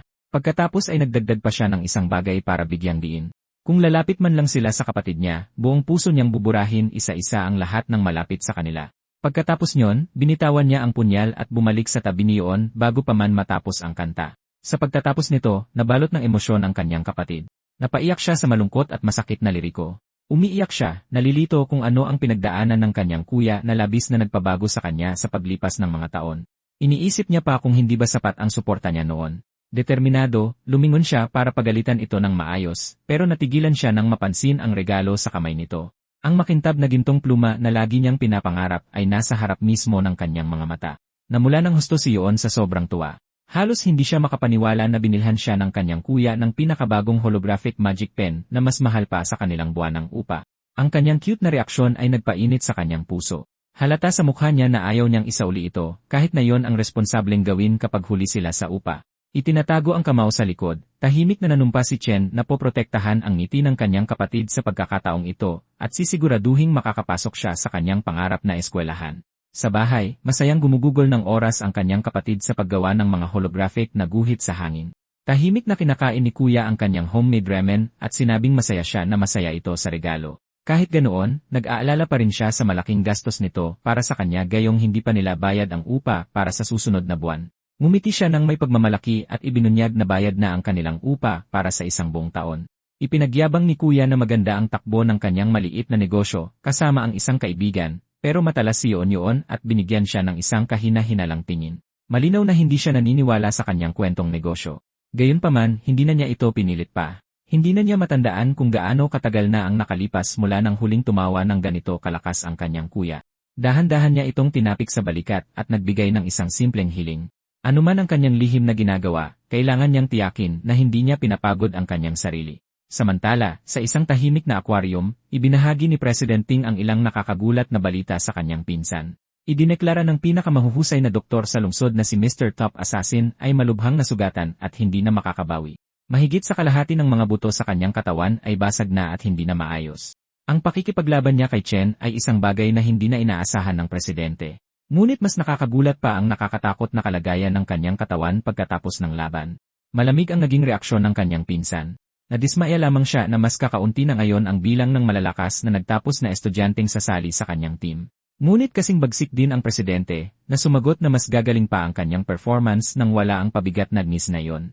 Pagkatapos ay nagsalita ang kanilang tiyuhin at ang Director of Employment ng akademya. Kalmadong inihatid ni Gong Xuan ang kanyang ulat tungkol sa huling galaw ng ating bida. Dumating na sa wakas ang kanyang detalyadong investigasyon tungkol sa kaguluhan mula sa ranking ceremony. Walang duda sa mga resulta, at tunay na mas mataas ang ranggo ni Chen kaysa sa Student Council President.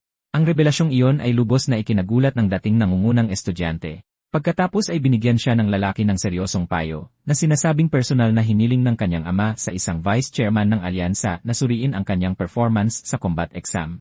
Kaya dapat niyang tiyakin na siya ang pinakamagniningning sa kanilang lahat. Kung sakaling mabigo siyang gawin ito, nagmungkahi ang direktor ng isang alternatibong solusyon.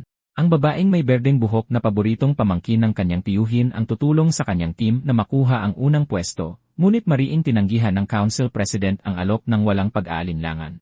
Sinasabi niyang hindi pa niya naipakita ang kanyang tunay na lakas noong assessment. Lubos ang kumpiyansa ni President Ting sa kanyang napakalaking kalamangan at tinitiyak sa kanila na mag-isa niyang dodominahin ang buong akademya. Pabalik sa mga dorm ng akademya, naghugas ang ating bida pagkatapos ng kanyang araw-araw na 100 milyang takbo na may mga pabigat sa kanyang backpack. Ganap siyang nakatuon sa isang layunin, at iyon ay ang manalo ng $1,000,000 na premyo sa paparating na graduation exam. Ito lang ang kanyang tunay na pagkakataon na matupad ang kanyang kasunduan kay Qingji ng Mithril Guild at bumuo ng isang kapaki-pakinabang na relasyon sa kalakalan sa kanila. Ilang linggo na lang bago ang pagsusulit, humiga siya sa kama, hindi para magpahinga, kundi para magpatuloy sa pag-grind kahit sa kanyang pagtulog. Pumasok siya sa kanyang Demon Lair kung saan nakatayo sa kanyang harapan ang napakalaking Void Tower ni Demon King Lanyu. Inakyat niya ang mahabang hagdanan patungo sa pasukan ng walang pag-aalinlangan. Ang kanyang unang assessment sa klase ng Gravehound King ay umabot sa isang kagalang-galang na mids rank. Sa kabilang banda, ang napakalaking lakas ng kanyang Abyssal Fiend class ay lubos na nag-overload sa sistema. Kahit ang Demon Heart mismo ay hindi nagawang mauri ng maayos ang tunay nitong potensyal. Ang tanging paraan para masuri ang kanyang natitirang mga klase ay naging malinaw sa kanya. Binuksan niya ang Void Tower at nagpasya na subukan ang kanilang purong lakas ng direkta sa larangan ng digmaan. Pumasok siya sa loob na nag-uusisa kung anong uri ng malupit na hamon ang ibabato sa kanya ng Thor. Ang nakita niya sa loob ay nagpalaki ng kanyang mga mata sa gulat. Natagpuan niya ang kanyang sarili na napunta sa isang kakaibang dimensyon, kung saan nakatayo siya sa ibabaw ng isang napakalaking puting planeta na lumulutang sa kalawakan. Sa sandaling humakbang siya, agad siyang napaluhod, halos hindi na kayang panatilihing tuwid ang kanyang katawan. Sa Fallen Star Wastes, 10 beses na mas malakas ang gravity kaysa sa Earth, at ramdam ni Chen ang bigat hanggang sa kanyang mga buto. Sa likuran niya, tuluyang naglaho ang pasukan ng Thor. Naiintindihan na niya na nangangahulugan itong kailangan niyang talunin ang boss para muling buksan ang labasan. Bago pa siya tambangan ng anumang nakamamatay na halimaw, kailangan niyang umangkop at mabilis na malampasan ito. Gayunpaman, isang Phantom Lion na nag-aabang ng biktima sa malapit ay tila hindi gustong ibigay sa kanya ang luho na yon. Dahil walang ibang pagpipilian, agad na lumipat si Chen sa kanyang lightning class. Sumugod ang leon diretsyo sa kanya, ngunit muntik na niya itong naiwasan at sinaksak ng eksakto sa balikat nito.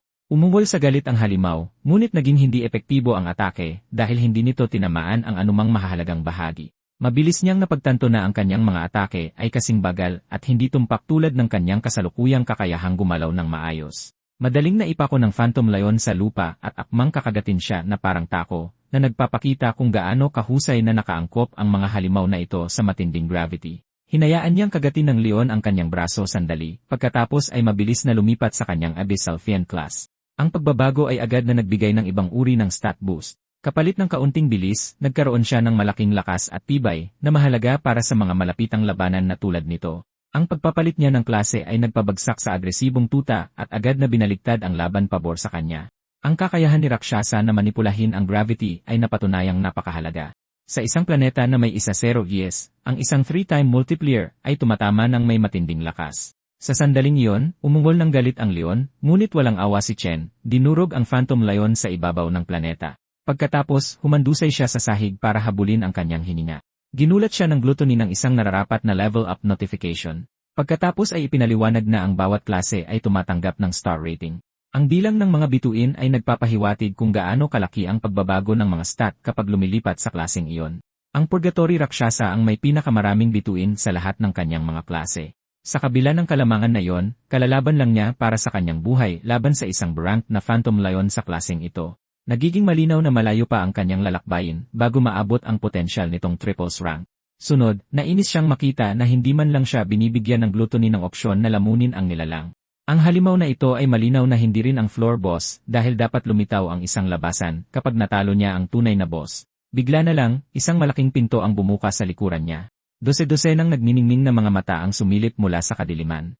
Tinamaan siya ng realidad na parang truck. Ang lahat ng pagsisikap na ginugol para talunin ang isang Phantom Lion ay wala kumpara sa susunod na darating. Hindi mabilang na mga brank na halimaw ang lumabas mula sa pinto, kinakalmot at sinasakmal siya mula sa lahat ng direksyon. Ngayon niya lang lubos na naintindihan ang ibinabala sa kanya ni Rakshasa. Sinabi ng demonyo na may mga mababangis na hayop sa loob ng Thor, at ang kanyang landas ay mapupuno ng walang katapusang sakit at pagdurusa, ngunit inutusan din siya ng demonyo na tiisin ang lahat, umangkop at lumakas. Di nagtagal, biglang nagising si Chen mula sa kanyang tulog, pakiramdam niya ay kalalabas lang niya sa pinakamasamang bangungot ng kanyang buhay. Ang lahat sa kwarto ay mahimbing pa ring natutulog, walang kamalay-malay na naranasan niya lang ang sakit ng pagkapunit ng kanyang laman ng mga halimaw. Sa wakas ay napagtanto ng ating bida na ang Void Tower ng Purgatorio ay hindi isang shortcut para sa mabilisang pag-level up. Nasa simula pa lamang siya ng isang mahaba, nakakapagod, at masakit na paglalakbay. Lumipas ang mga linggo hanggang sa wakas ay dumating na ang oras para sa graduation exam ng akademya. Maraming mga iyo ang naroroon upang obserbahan ang mga may potensyal na bagong batch ng mga mag-aaral. Inanunsyo rin ang mga bagong minimum requirement para sa komposisyon ng team, kung saan dapat mayroong kahit isang high-ranked na estudyante sa bawat party. Dumating na ang sandali ng pagbuo ng mga team, at idineklara na makikita na ng lahat ng estudyante ang ranggo ng bawat isa. Nagbibigay daan ito sa lahat na mabilis na magpasya kung sino ang i-recruit para sa kanilang party. Nakaayos ang mga estudyante ayon sa ranggo mula sa pinakamataas hanggang sa pinakamababa, ngunit agad na napansin ni Malong ang isang bagay na kakaiba. Mismong si Chen ay nalilito na makita ang kanyang pangalan na nasa pinakailalim. Lahat ng mata ay napabaling sa kanya habang nagtataka ang iba kung paanong ang isang halos grade C na Awakener ay posibleng nasa pinakamababang pwesto sa klase. Agad na nagsimulang manira ang mga naiinggit na estudyante. Tiwalang ang kanyang mataas na ranggo ay isang pagkakamali sa assessment. Gayunpaman, kahit sila ay hindi maitatanggi na totoo ang kanyang lakas, at ang pagkakaroon sa kanya sa kanilang team ay tiyak na magpapalakas sa kanilang mga score. Nanatiling tahimik si Council President Ting habang kumakalat ang mga bulong-bulungan tungkol sa hangal na siguradong nagsisisi sa kanyang pagpili na tanggihan ang mabait na alok ng presidente. Ang taong nasa likod ng planong ito ay ang kanyang sariling tiyuhin na si Gong Xuan. Inakala ng bastardo na walang mag-imbita sa ating bida sa kanilang party matapos siyang makita na nasa pinakailalim ng ranggo. Simple lang ang kanyang masamang plano. Kung hindi man lang makaka-qualify si Chen, hindi siya magkakaroon ng pagkakataong talunin ang party ng presidente. Babalik tayo ilang oras lang ang nakalipas, halos magmakaawa ang buong klase kay President Ting na payagan silang sumali sa kanyang team. Sinubukan nilang sipsipin siya, ngunit pinatigil sila ni Chong at sinabing isa na lang ang maaari nilang idagdag. Pagbalik sa kasalukuyan, lahat ng iba pang estudyante ay bumuo ng kani-kanilang mga team, naiwan lamang ang pinakamahinang dorm. Sinabi ni Long na sinubukan nilang tanungin ang lahat, ngunit walang gustong sumali sa kanila. Dahil 4 na tao lang sila ngayon, hindi sila maaaring sumali sa graduation test. Pagkatapos ay nagreklamo siya na labis na kahina-hinala na ang score ni Chen ay inilipat sa pinakamababang ranggo, na dahilan para hindi siya karapat-dapat na sumali. Dahil nangangailangan ang selection criteria ng kahit isang high-level A-rank, parang sinadya ang pag-target sa kanilang grupo. Ang graduation test ang tanging paraan para maipakita ng mga estudyante ang kanilang talento at ma-scout ng mga high-level guild. Sa huling pagsubok, ang bilang ng mga kalahok ang tumutukoy kung gaano karaming halimaw ang haharapin ng grupo, kaya walang kalamangan sa bilang. Kaya naman walang gustong makipag-ugnayan sa mga mahihina dahil magdaragdag lang iyon ng dagdag na pabigat. Para lalong palalain ang sitwasyon, ang 3 pinakamababang ranggo na estudyante ay lahat mula sa isang dorm na nagiging dahilan ng kanilang ganap na pag-iisa. Bigla na lang, isang estudyante ang tumawag kay Zuo at sinabing isang tao na lang ang kulang sa kanila. Sinubukan siyang i-gaslight ng lalaki na sinasabing tiyak na hindi niya planong bumagsak sa graduation test sa pamamagitan ng pakikipag-team up sa kanyang mahihinang kasama sa dorm. Napagtanto ni Chen na kung magpapatuloy ito, malaki ang sansa na maiiwan silang lahat at hindi man lang makakalaban. Gayunpaman, tinanggihan ng dorm king ang kanilang alok at sinabing hinding-hindi niya iiwan ang kanyang mga roommate. Dahil dito, umalis ng galit ang kabilang grupo pero sinermunan pa rin niya sila na huwag maliitin ang iba. Habang tinitingnan ang listahan ng mga estudyante, inanunsyo ni Long na halos lahat ay nakabuo na ng kanilang mga team. Isang tao na lang ang kailangan nila pero walang gustong sumali sa kanila. Samantala, tinitigan ng bida natin ang direktor at napagtanto na kapareho niya ng apelyido ang Student Council President. Dahil sa mga palihim na kilos na ito, iniisip ni Chen kung talagang tingin ni Gong Xuan ay ganoon kalaking banta siya. Hindi nawawala ng pag-asa, idineklara niya na tiyak na sasali siya sa tournament at ginamit ang kanyang kakayahang kidlat. Dahil hayagan na ang pagpapakita ng galit ng iba, sinabi niya sa sarili na hindi na rin niya kailangang magpigil. Nagpapalakas ng aura na parang pro, humakbang siya pasulong habang nagulat ang mga opisyal sa biglaang pagpapakita niya ng kapangyarihan. Maging ang kanyang mga kasama sa dorm ay nagsimulang magtaka kung ano ang nangyayari. Naalala ng ating bida na lahat ng paaralan ng mga awakener ay may espesyal na kaugalian. Para lumikha ng isang mapagkumpetensyang kapaligiran, maaaring hamunin ng mga estudyante ang sinuman anumang oras. Kahit na mukha itong pagyayabang, ito ay isang paraan upang ipakita ang lakas at makilala. Sa mga sitwasyong tulad nito, maraming tao ang tatangging lumaban sa simula pa lang. Gayunpaman, alam niya na hindi urong ang Student Council President. Kaya basta't matalo niya ang blonde, gugustuhin ng lahat na makipag-team sa kanya. Sakto, isang babae ang lumitaw sa pinto at tinawag ang ating bida, tinatanong kung kailangan pa niya ng kasama sa kanyang team. Nagpatuloy siya at sinabing gusto rin niyang sumali sa graduation test ngayong taon. Idinagdag ng Vice President na naabot niya ang rank noong middle school pa lang, kaya hindi niya sila bibigyan. Nagwala ang kanyang mga kasama sa dorm, iniisip kung paano niya nakuha ang isang napakagandang babae sa kanyang panig. Parehong mukhang lit sina Chong at Ting, iniisip kung ano ang nangyayari, habang halos mabulunan sa tubig ang direktor. Nagsimulang magsismisan ang mga estudyante at nagtataka kung bakit gustong sumali ng isang exchange student sa pinakamababang ranggo na team sa pagsusulit na ito. Walang sinuman ang tunay na nakakakilala sa kanya, pero may chismis na galing siya sa Saint Kingdom. Halos sumabog sa galit ang direktor at sinabi sa kanya na hindi maaaring sumali ang mga exchange student sa graduation test ng paaralan. Idinagdag pa niya na si Ling ay hindi kailanman kumuha ng anumang rank test dito, at hindi rin napatunayan ang kanyang ranggo, na labag sa lahat ng mga patakaran. Bigla na lang, lumitaw ang prinsipal at sinabing tama ang direktor. Halos atakihin sa puso si Gong Xuan nang makita niya ang matanda. Gayunpaman, tinanong ng prinsipal kung bakit gustong sumali ni Ling sa test dahil sandali lang naman siya mananatili dito. Samantala, nabigla ang ating bida at nagtaka kung paano biglang nag-teleport ang prinsipal gayong isa siyang warrior class. Ipinaliwanag ng matanda na hindi magiging patas sa iba kung sasali siya sa test, kung saan nakisakay na lang siya. Nagsimulang pagpawisan si Chen nang mapagtanto niyang hindi niya masabi kung anong ranggo ang dalawang ito. Sa wakas ay nagkalakas ng loob ang direktor na magsalita at sinuportahan ang prinsipal, sinasabing hindi gagana ang isang paaralan kung walang mga patakaran. Pagkatapos ay binago ng prinsipal ang kanyang tono at ipinaliwanag na ang layunin ng paaralang ito ay magbigay ng kapaligiran sa pag-aaral para sa mga awakener upang makamit nila ang magagandang bagay sa buhay. Kahit na tradisyon ang graduation test, isa rin ito sa pinakamahalagang sandali sa buhay ng isang estudyante. Tinanong niya na kung hindi makakasali ang isang estudyante dahil sa biglaang pagbabago ng patakaran, paano babawiin ng paaralan ang kawalan na iyon. Nagsimulang pagpawisan ng malakas ang direktor at iniisip kung nabuking na ba siya sa wakas. Nagsimula siyang magtanong kung ginagawa ba ng prinsipal ang lahat ng ito para lang sa bata. Napagtantong hindi ito sulit sa gulo, nagpa siyang umatras. Sinabi ng lalaki sa kanyang sarili na dahil ang pinakamalalakas na estudyante ay nakabuo na ng isang team, madali lang nilang mapapanalunan ang pagsusulit. Yumuko ang lalaki sa prinsipal at humingi ng paumanhin, habang inaamin na hindi nila napansin kung paano mapipigilan ng sistemang ito ang ilang estudyante na magkaroon ng pagkakataong umunlad.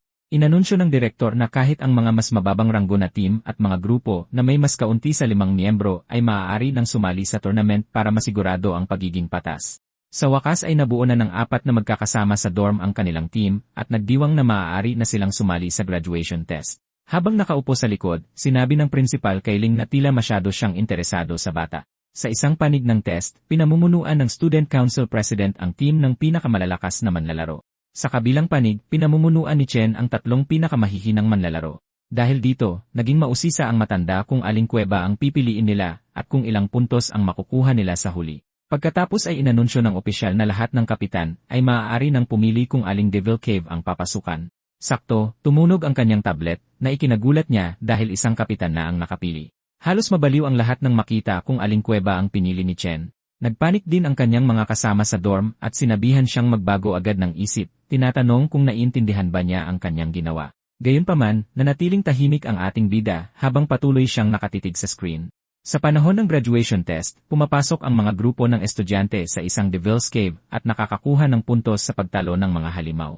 Ang pagtalo sa mga Monster Lord at mabilis na pagtatapos ay parehong nagbibigay ng hiwalay na puntos, at ang hirap ng dungeon ang tumutukoy kung ilang beses imumultiply ang kabuuan. Ang isang Frank Dungeon ay maaaring magbigay ng hanggang 75 puntos, habang ang isang E-Rank Dungeon ay maaaring magbigay ng maximum na 100 puntos. Ang team na makakakuha ng pinakamataas na score ay i-recruit ng Imperial Guild, at ang top player ay makakatanggap ng gantimpalang 1 milyon yuan. Pagbalik sa selection room, pinag-usapan ng mga estudyante na ang pinakamataas na score sa kasaysayan ay 70 puntos na nakamit ng kasalukuyang leader ng Imperial Guild. Kahit ang pag-clear ng isang E-Rank Dungeon ay nangangailangan ng hindi bababa sa 3 mahuhusay na rank fighter sa team. Ngayong taon, maaaring malampasan talaga ng team ni Ting ang record na iyon. Pagkatapos ay tumunog ang display at ipinaalam sa lahat na may nakapili na ng Devil's Cave. Nagulat ang lalaki nang makita niyang Rank Dungeon ang pinili ng ating bida. Walang sinuman ang nakapag-clear ng Rank Dungeon dati, at nagsimulang magtaka ang lahat kung ito ay isang pagkakamali. Tinanong ni Long ang ating bida kung nauntog ba ang ulo niya o ano habang ang Dorm King ay tuluyang nabaliw sa kanyang nakikita. Sinusubukang kausapin ng nerd si Chen para magtino pero isiniwalat niyang pinag-isipan niyang mabuti ang desisyong ito. Tumunog muli ang system habang pinipili rin ng Student Council President ang Rank Cave.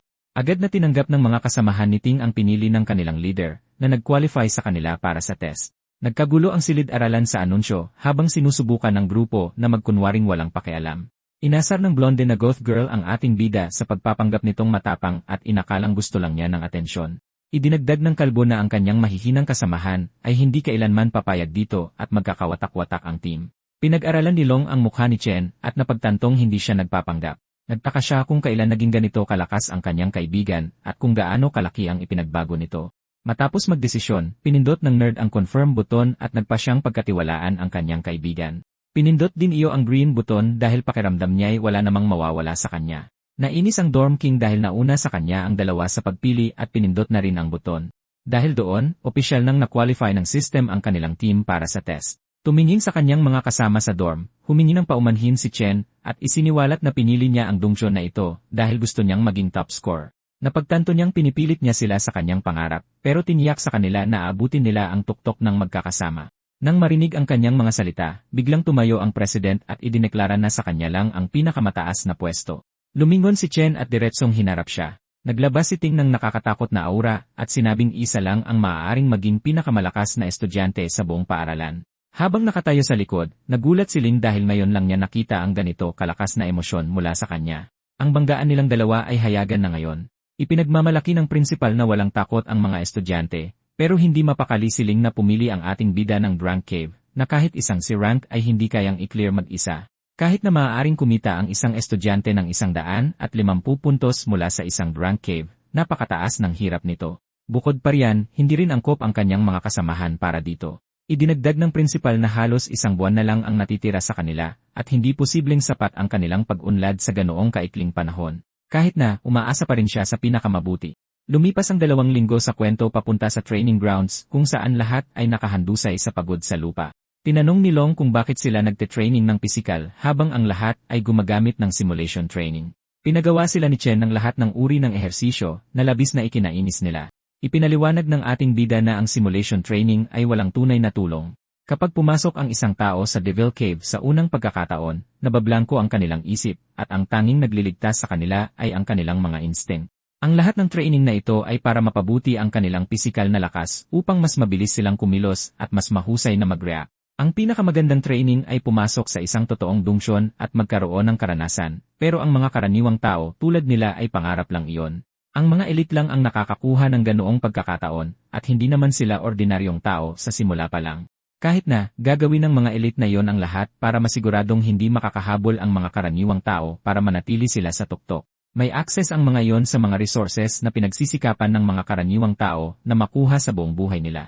Tinanong ng Dorm King kung ano ang dapat gawin ng mga ordinaryong tao sa sitwasyong iyon. Isiniwalat ni Chen ang kanyang plano at sinabing kung makakapasok sila sa Imperial Guild, mababago nila ang buong sistema. Ang graduation test ang tanging pagkakataon para sa sinuman na tunay na malampasan ang mga elite. Dahil iyon ang kanyang pangarap, nanumpa si Chen na gagawin ang lahat para tuparin ang pangakong binitiwan niya at tiyak na mananalo sila. Sa kalahating buwan na lang na natitira bago ang graduation exam, nagfa-farm ang ating bida sa loob ng Void Tower gabi-gabi. Hindi madaling talunin ang mga Phantom Leon pero tumatanggi siyang sumuko kahit gaano pa siya kalakas na ibalibag ng mga ito. 5 araw bago ang exam, puspusan ang pagsasanay ng kanyang mga roommate. Pero ang bida natin ay nasa ibang level. Ang kanyang nakakabaliw na pagsasanay ay ginagawang parang warm-up lang ang Hashira Training RC. 2 araw na lang ang natitira at halatang hindi rin nagpapabaya sa pagsasanay ang kanyang karibal.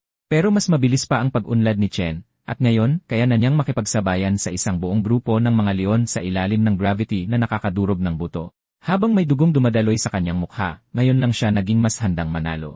Sa araw ng exam, isang maliit na drone ang lumulutang kasama ang mga kalahok bilang kanilang gabay. Pumasok ang mga lalaki na nakasuot ng magkakaparehong damit na sobrang porma. Kapag naisuot na ng lahat ng kalahok ang kanilang mga wristband, opisyal nang magsisimula ang exam. Samantala, mainit na binati ng prinsipal ng akademya si Gong Lin. Ang makisig na lalaki ay ang ama ni President Ting na isa sa mga nagtatag ng Imperial Guild. Hindi mapigilan ng mga estudyante ang pagtitig nang makita nilang nakatunganga ang co-leader ng Imperial Guild sa kanya na parabang isa siyang kakaibang hayop mula sa zoo. Lalo silang na-curious nang makita nilang sinalubong ng co-founder ng guild at ng principal ang isang makintab na puting limo. Isang lalaking may pulang buhok, si Carl Cavendish, ang kalmadong bumaba mula sa sasakyan. Nagulat ang mga estudyante dahil kahit sino ay makikilala ang Vice Chairman ng World Guild Alliance. Ang isang taong may katayuan na tulad niya ay karaniwang hindi nagpapakita kahit saan malapit sa lugar na ito. Sa loob ng isang e-room, ipinaalam ng direktor sa mga pandangal na bisita na may kabuang 23 team ang haharap sa mga Frank na Demon Lair. May ilang grupo na pumili ng Grade A na mga lair, habang 2 team lang ang matapang na pumili ng Drank na mga lair. Ang kalihim ng alyansa, si Sigrid, ay mukhang tunay na nagulat na gagawa ng ganitong mapusok na desisyon ang mga estudyante. Karaniwan, kahit ang isang Drank na party ay maingat na maghahanda bago subukang pasukin ang isang Grade in a lair. Kinuwestiyon niya kung tunay bang isinaalang-alang ng akademya ang kaligtasan ng mga estudyante. Nang marinig ang alalahaning iyon, mahinahong nilinaw ng direktor na lubos na naiintindihan ng mga estudyante ang kanilang pinasok. Ginawa niyang napakalinaw na ang mga Awakener na walang tunay na karanasan sa labanan ay karaniwang nahihirapan kahit laban sa mga Frank na halimaw. Ngunit ang tunay na banta ay nasa boss ng lair, na mas malakas ng ilang level kaysa sa mga mahihinang mobs. Maraming mga team ang nabibigo sa huli, hindi kayang talunin ang boss monster. Gayunpaman, ibang-iba ang mga bagay sa loob ng mga A-rank na lair.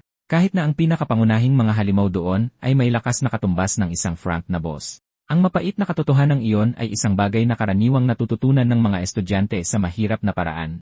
Nagtanong ang kalihim ng alyansa kung mayroong anumang tamang pananggalang kapag naging mapanganib ang sitwasyon. Tiniyak sa kanya ng direktor na lubos na pinahahalagahan ng akademya ang mga pinakamahuhusay nitong asset. Para sa kaligtasan ng mga estudyante, isang mandirigma mula sa Imperial Guild ang nakapwesto sa labas ng bawat lair, handang pumasok kung may mangyaring masama.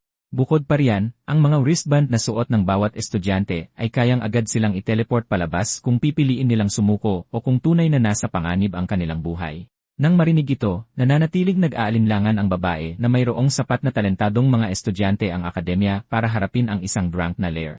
Tahimik niyang iniisip kung gaano katagal kayang tumagal ng mga team na yon. Gayunpaman, kumpiyansa ang direktor na ang maliliit na rank na pasaway ay malamang nalalabas na tumatakbo at umiiyak. Paglipat sa drunk na dungsyon na puno ng mga higanteng puno na nababalutan ng makapal na yelo, kitang-kita ang takot sa mga roommate ni Chen. Kahit sino ay matatakot kapag nakita ang mga nakakatakot na nilalang na mukhang kakaibang hybrid ng paniki at onggoy. Mabilis niyang binalaan ang kanyang grupo na ang mga halimaw na iyon ay sumusugod sa kanilang mga target sa isang iglap, kaya mas mabuting imulat nilang mabuti ang kanilang mga mata. Bigla, isang kawan ng mga ghost monkey bat ang sumugod pababa diretsyo sa kanila. Nakakagulat, nagawa ng lahat ng lalaki na mailagan ng paika-ika ang mga mabilis na atake ng halimaw. Habang tuwang-tuwa pa rin sila na naiwasan nila ang atake ng isang drunk na nilalang, may mas nakakabaliw na pumukaw sa kanilang atensyon. Nakatayo ang bida natin doon ng mahinahon na may hawak na kidlat na espada, napapalibutan ng mga bangkay ng halimaw na malamig nang nakahandusay sa kanyang paanan. Inutusan niya ang kanyang team na mag-focus muna sa pagliligtas sa kanilang sarili dahil hindi pa sila sapat na malakas at iwanan na lang sa kanya ang lahat. Sakto namang may isa pang ghost monkey, bat na sumugod sa kanila ng napakabilis, ngunit halos hindi nila ito naiwasan sa huling sandali. Biglang napagtanto ni Xiangsu na talagang pinipilit sila ng ating bida na sanayin ang kanilang mga reflex at bilis para makaligtas sila laban sa mga demonyong tulad nito. Naggitngit si Zuo sa kanyang mga ngipin. Alam na tinatawag niya ang sarili niyang dorm king sa lahat ng oras na ito. Ngunit ngayon, ang kanyang kamahalan ay walang pagpipilian kundi umasa sa kanyang basta-bastang roommate. Samantala, tuluyang nilipol ni Chen ang mga natitirang ghost monkey. Sunod-sunod silang sumugod sa kanya, ngunit tinataga sila ng gigachad bago pa man nila maproseso na na-disconnect na sila sa server. Bumulong ang dorm king sa sarili na lagi niyang naririnig mula kay Malong na malakas si Chen, pero ito ang unang beses na nasaksihan niya ito mismo. Para sa kanya, hindi talaga mukhang isang simpleng nagtapos na estudyante si Chen, kundi mas mukha siyang isang sundalong sanay sa labanan. Habang nagpapatuloy ang pagpatay, nararamdaman ng dating dorm king ang pagkainggit sa tumataas na reputasyon ng ating bida. Bigla na lang, isang halimaw ang lumitaw sa likod ng grupo, at halos hindi niya nasangga ang atake nito. Hinawakan niya ang binti ng nilalang gamit ang kanyang nag-aapoy na mga kamay at sumigaw sa kanyang mga kasama. Sinigawan niya sila na tigilan na ang pagiging pabigat at umayos. Hindi lang si Chen ang nakataya ang graduation. Napatingin sa kanya ang iba, nagulat sa kanyang biglaang determinasyon. Dahil sa inspirasyon mula sa matigas na kalooban ng Dorm King, ginamit ni Xiangzuo ang kanyang Flora Chant, Vine Lock, at matagumpay na nagapos ang Monkey Bat. Ngunit sa kanyang pagkagulat, halos agad na nakawala ang nilalang at sinipa pa si Zuo. Ginamit ni Long ang kanyang Cloud Chant, Frostbite Breeze, na bahagya lang nagpabagal sa halimaw, kaya nagpasya silang pagsamahin ang kanilang mga atake. Sa pagtutulungan, nagawa nilang pigilan sandali ang nilalang at sumigaw sa Dorm King na samantalahin ang pagkakataon. Nag-charge siya ng isang nuclear burst flame bullet na direktang tumama, ngunit halos ilang sunog na buhok lang ang iniwan nito. Nagpaputok pa siya ng ilang flame bullet sa demonyo, ngunit parang walang kayang tumumba dito. Si Xiangzhou at Long ay malapit na sa kanilang mga limitasyon. Nagpa siya ang Dorm King na hindi na niya kayang magpigil pa. Tinipon niya ang kanyang lakas at nagpakawala ng isang converge burst flame bullet diretsyo sa halimaw na nagdulot ng isang malaking pagsabog. Nang mawala ang usok, isang nasunog na kalansay na lamang ang natira. Inanunsyo ng drone na matagumpay nilang napatay ang isang B-class na Ghost Monkey Bat.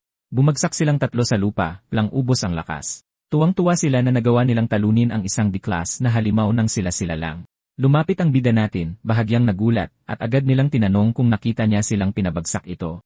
Nag-iwan ang halimaw ng isang buto ng daliri bilang luot, at kaswal na sinabi ni Zuo na sisiw lang ang pagpatay dito. Binati pa rin sila ni Chen, at di nagtagal ay idineklara ng drone na nalinis na ang lahat ng mob sa loob ng kuweba ng demonyo. Habang pinapanood ang feed, halos mabaliw si Director Gong sa nakitang mga basurang estudyante na walang tunay na karanasan sa labanan na tumatalo sa isang level na banta na higit pa sa kanilang mababang kakayahan. Sadyang nanahimik ang iba pang mga staff. Samantala, kalmadong pinuri ng assistant ni Vice Chairman Cavendish ang pambihirang pagganap. Inisip niya sa sarili na ang aura ni Chen ay labis na nagpapaalala sa kanya ng isang matandang kaibigan. Binanggit ng Vice Chairman ang pangalan ni Chen at tinandaan ito, na agad na nag-alarma sa ama ni President Ting at sa Direktor. Mabilis na inilipat ng Direktor ang kanilang atensyon sa team ng Student Council sa loob ng kabilang drunk na kuweba upang maiwasan ang karagdagang pagtuon kay Chen. Itinuro niya na nakarating na ang team sa gitnang bahagi, at pinuri ng katulong ng chairman ang kanilang koordinasyon, habang inihahambing ito sa kahusayan ng isang profesional na guild raid team. Ang reaksyong ito ay nagpasaya kay Chairman Carl, at sinabi niya na ang kalidad ng mga nagtapos ngayong taon ay tila pambihira kumpara sa mga nakaraang batch. Tahimik na idinagdag ni Director Gong na nagsisimula pa lang ang tunay na laban, at ang totoong palabas ay hindi pa nagpapakita sa lahat ng naroroon. Pabalik sa loob ng Drunk na Toxic Vine Cavern, hinarap ng grupo ng presidente ang isang atake mula sa mga halimaw na miasma poison mushroom na lumitaw mula sa lahat ng direksyon. Kinalabit ng isang babae ang kanyang gitara at nagpakawala ng isang Elegy of Decay, habang pinag-ugnay ng isang Star Mage ang mga kabut gamit ang kanyang Star Attraction ability para sa isang sabay-sabay na atake. Pagkatapos ay tinawag niya ang kapitan, at sumugod ang presidente na handa ang kanyang espada para tapusin ang atake ng may estilo. Sa isang mabilis na atake, sumabog ang mga halimaw na kabute ng pakawala ng presidente ang kanyang blazing na sever ng may katumpakan. Napansin ng kanyang mga kasama na ang mga halimaw sa school assessment ay eksaktong tumutugma sa mga nakasagupan nila sa kanilang mga naunang sesyon ng pagsasanay. Dahil sa pagiging pamilyar na ito, nahawakan ng grupo ang sitwasyon ng walang gaanong kahirapan o pressure. Inaasahan na nila na ang graduation assessment ay isa sa ayos ng maaga ng mga otoridad ng paaralan dahil ang tamang suporta ay nagsisiguro ng mas maayos na landas sa buhay pagkatapos. Dala ang paniniwalang iyon, nagsimula silang magdiwang ng maaga dahil lubos silang kumpiyansa na makukuha nila ang posisyon ng kampiyon ngayong taon nang walang anumang tunay na hamon. Pagbalik sa huling antas ng Cloud Forest, nagulat ang mga lalaki na nakaligtas sila hanggang dito at narating ang Lair Lord. Sa gitna ng isang nagyelong lugar, nakita nila ang isang ghost ape na kalmadong kumakain. Agad na pinagpawisan ang Dorm King sa pag-iisip pa lang sa napakalakas na lakas ng halimaw. Isang sampal mula sa nilalang na iyon ay malamang na magpapadala sa kanya diretsyo sa kabilang buhay. Para bang sininyasan, dahan-dahang tinitigan ng nilalang ang pinakamahinang target sa grupo. Natakot si Malong, at ang nag-iisang sigaw na iyon ay sapat na para magalit ang hayop. Ang higanting bakulaw ay lumundag patungo sa kanila sa isang nakakatakot na talon. Tumakbo ang mga lalaki na parabang nakasalalay talaga ang kanilang buhay dito. Samantala, sumugod si Chen ng walang pag-aalinlangan. Tumalon siya diretsyo sa malaking mukha nito na may malupit na sipa, pagkatapos ay sunod-sunod na walang tigil na suntok, pinaglaruan ang katawan nito. Tinapos niya ang laban sa pamamagitan ng pagpira-piraso nito hanggang sa maging giniling na karne ng unggoy. Ang malupit na palabas na iyon ay nag-iwan sa kanyang grupo na tulala sa pagkamangha. Kahit na, naiinis si Chen dahil kahit ang mga rank na halimaw ay hindi nagbibigay sa kanya ng magandang experience. Nakakadismaya rin ang mga nakuha. Bigla na lang, narinig niya ang kanyang mga kasama na tuwang-tuwang sumisigaw na nakakita sila ng mga higanteng manaston. Mukhang iniipon ng higanteng unggoy ang mga ito sa loob ng isang hungkag na puno. Halos maglaway ang kanyang mga kaibigan sa hindi inaasahang kayamanan at sabik na inabot ang mga kristal. Sumigaw si Chen ng babala, ngunit huli na siya ng isang segundo. Sa sandaling mahawakan ng kanilang mga kamay ang mga manaston, isang nakakasilaw na liwanag ang sumabog. Sa loob lamang ng ilang segundo, ang buong lugar ay natakpan ng yelo. Si Xiangzuo, si Long, at ang mga drone ay tuluyang nagyelo dahil sa biglaang paglamig. Pabalik sa E-room, biglang naputol ang live broadcast. Ngumisi ang tusong direktor na parabang hinihintay niya ang kinalabasang ito. Inaasahan niyang maglalagay ng mga ganitong bitag ang mga high-rank na halimaw, at sandali na lang bago mahulog dito si Chen at ang grupo niyang mga baguhan. Mukhang hindi natuwa si Vice Chairman Cavendish, halatang nag-aalala sa kaligtasan ng mga estudyante. Nagkunwari ang direktor na nagsisisi sa pagkabigo ni Chen at sinabing wala ng ibang pagpipilian kundi ilabas sila kaagad. Hindi sumang-ayon ang principal.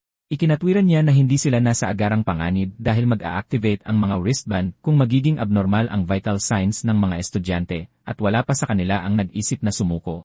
Naniniwala siya na ang mga kalahok lamang ang may karapatang magpasya kung kailan sila susuko. Pabalik sa loob ng dungeon, nanginginig si Malong sa matinding lamig. Sa lahat sa grupo, siya lang ang nakaiwas na magyelo, salamat sa likas na mataas na resistensya sa yelo ng kanyang class. Bigla, narinig ni Long ang isang nakakakilabot na tawa at nakita ang isang kalansay na halimaw na yelo na tila walang awang nakatitig sa kanyang kaluluwa. Nakilala niya ito bilang ang Lord ng Lair na iyon at naalala na nabanggit ito sa Monster Compendium dati. Mabilis niyang naalala na ito pala ay isang Cloud Mage na kayang kontrolin ang parehong defensive at offensive na kakayahan ng madali habang minamanipula ang yelo at nyebe ng walang kahirap-hirap. Naalala rin niya na ang nilalang sa harap niya, na nasisiyahang patayin ang biktima sa pamamagitan ng matagal na pagpapahirap, ay kilala bilang Bone King of Remains. Napagtanto niya na ang ice bomb ay isang bitag lamang, kaya tumalikod siya at tumakbo ng walang pag-aalinlangan para iligtas ang sarili. Lubos na naiintindihan ni Long na hindi niya kayang harapin ang isang C-Class Lord Monster na tulad nito ng mag-isa sa anumang pagkakataon. Nagmadali siyang lumapit kay Chen para palayain ito, ngunit isang atake ng yelo ang tumama sa kanyang binti bago pa man niya maabot ang kanyang target. Tumawa ang Bone King sa kanyang paghihirap habang nagpapadala ng babala ang kanyang bracelet na nagsasabing tuluyan ng nabutas ang kanyang binti. Binibigyan siya nito ng pagpipilian na iwanan ang pagsusulit, ngunit tumanggi si Long na sumuko at sinusubukan pa ring tunawin ang yelo kay Chen bago sila mawalan ng kanilang tanging kalamangan. Sa sandaling iyon, isa pang tipak ng yelo ang tumusok sa kanyang braso, na pumigil sa kanyang palayain si Chen sa kabila ng kanyang desperadong pagsisikap. Nasisiyahan ang Bon King sa matagal na pagdurusa habang pinapanood siyang magtiis ng hindi makayanang sakit, habang naglalabas ng isa pang babala ang kanyang bracelet tungkol sa matinding pinsala. Na-detect nito na nabutas din ang kanyang braso at napansin na tumaas sa peligrosong antas ang kanyang heart rate. Pagkatapos ay muli siyang inalok na iwanan ang pagsusulit, ngunit sa halip ay nag-flashback ang bata. Naalala niya na sa buong buhay niya, palagi siyang tumataka sa mga problema sa sandaling dumating ang paghihirap, at ang ugaling iyon ay palaging nag-iwan sa kanya sa bawat pagkakataon ng walang eksepsyon. Naalala niya kung paano siya binaliwala, binuli, at tinawanan ng mga tao, ngunit siya at ang kanyang mga kaibigan ay labis na nagsikap para marating ang puntong ito ngayon. Nakikita niya ang sandaling ito bilang kanyang huling pagkakataon na baguhin ang kanilang kapalaran, kaya tinipon niya ang huling lakas, tumayo, at sa wakas ay napalaya si Chen. Tumayo siya ng tuwid habang nagpakawala ang Bon King ng sunod-sunod na patalim na yelo diretsyo sa kanya nang walang tigil. Nang malapit nang tumama ang atake, humiyaw siya ng malakas, at sa eksaktong sandaling iyon ay iminulat ni Chen ang kanyang mga mata. Nabasag ang blok ng yelo, at sumugod si Chen habang buhat-buhat silong palayo sa panganib sa isang mabilis na kilos. Nagulat ang Bon King sa biglaang pagtakas, habang mabilis na napagtanto ni Long na sa huli ay nakalaya si Chen mula sa bilangguan ng yelo ng mag-isa. Nagpasalamat ang mandirigma kay Long sa pagtulong sa kanya kanina at agad na tinanong ang kanyang kalagayan ng may halatang pag-aalala. Sumagot si Long na tumigil na ang pagdurugo sa ngayon, kaya mabubuhay siya ng walang ibang problema, kahit sa ngayon lang. Ipinaalam niya kay Chen na ang halimaw na kanilang kinakaharap ay isang cloud type, si Rank Lord na kilala bilang Bon King, at nagbabala siya na ito ay lubhang mapanganib sa labanan. Idinagdag niya na dapat nilang iwasan na magyelo muli sa anumang paraan kung gusto nilang magkaroon kahit man lang ng maliit na pagkakataong makaligtas sa engkwentrong ito. Lumingon sila at nakita ang Bon King na nag-ipon ng napakalaking kumpol ng mga tipak ng yelo, na mabilis na naging isang dambuhalang atake ng glacier na handa ng ibato. Natulala si Long na pagtantong malapit nang magbagsak sa kanila ng higanting ice nuke ang halimaw. At sa sumunod na sandali, bumagsak ang bomba at tinakpan ang lahat ng nakakasilaw na puti. Nagsimulang tumawa ang halimaw, ngunit biglang huminto ang tunog nang mapansin nitong pareho pa rin silang nakatayo at buhay pagkatapos ng mapaminsalang atake. Pinalitan ni Chen ang kanyang class sa Doom Flame King at inactivate ang Cloud Warrior Frost Body na nagbibigay sa kanya ng kumpletong immunity sa cold damage. Pinapataas din ng pagbabagong anyo ang lahat ng kanyang resistance stats sa malamig na kapaligiran na ginagawang pabor sa kanya ang labanan. Napasigaw sa takot ang Bon King, at maging si Long ay nalilito habang pinapanood ang kanyang kaibigan, na dapat ay isang Volt Assassin, na naging isang Cloud-type warrior. Nagtaka siya kung si Chen ba ay isa sa mga bihirang henyo na kayang magising ng dalawang magkaibang klase ng sabay-sabay ng walang limitasyon. Humingi lang ng paumanhin si Chen sa maling paghatol sa sitwasyon kanina at inamin na dinala niya ang kanyang mga kaibigan sa isang mapanganib na laban dahil sa pagkakamaling iyon, kaya muli siyang nagpalit ng class sa isang Abyssal Fiend. Pagkatapos ay inilabas niya ang kanyang Purgatory Warrior Sword at hinarap ang Bon King na may buong intensyon na tapusin ang laban doon mismo. Napanganga ang kanyang matalik na kaibigan sa nakita. Karaniwan, lahat ng Awakeners ay ipinanganak na may isang class na maaari nilang pagdalubhasaan. Ngunit sa kanila ay may napakabihirang pagkakataon na may isang taong nagtataglay ng dalawang class ng sabay. Napakabihira ng mga dual class na ito, mabibilang mo lang sila sa isang kamay. Ang ganoong klase ng pagiging eksklusibo ay ginagawa silang mga kayamanan na desperadong gusto ng bawat malaking guild. Gayunpaman, hindi lang iyon ang ikinagulat niya. Pinanood niya ng mabuti at napagtanto na hindi isa, hindi dalawa, kundi tatlong magkakaibang klase ang ginagamit ni Chen. Bukod pa riyan, bawat isa sa mga klaseng iyon ay nasa sarili nilang liga. Sa kanyang anyong Abyssal Fiend, tumataas ang stats ni Chen sa nakakabaliw na bilis. Ang kanyang napakalakas na pisikal na lakas ay nagpalipad sa kanya mula sa lupa na parang isang rocket. Sumugod siya na parang rocket na may pasabog na momentum patungo sa boss na ang mapagmataas na ngiti ay nawala sa ilalim ng killing aura ng ating bida. Sa isang malinis na galaw, hiniwa niya ang buto-butong tarantado na parang kutsilyo sa mantikilya, nag-level up sa 17 at nakakuha ng isang bihirang loot drop. Habang nakatitig sa durog na labi ng kalansay, tulala pa rin ang kanyang kaibigan na one-shot lang niya ang isang si Rank Lair Lord. Kaswal na ipinaalala sa kanya ng ating bida na ang iba ay nagyelo pa rin sa yelo. Biglang nagkaroon ng I shit moment si Malong at napagtantong tuluyan niyang nakalimutan ang iba pa niyang tropa sa buong laban sa boss.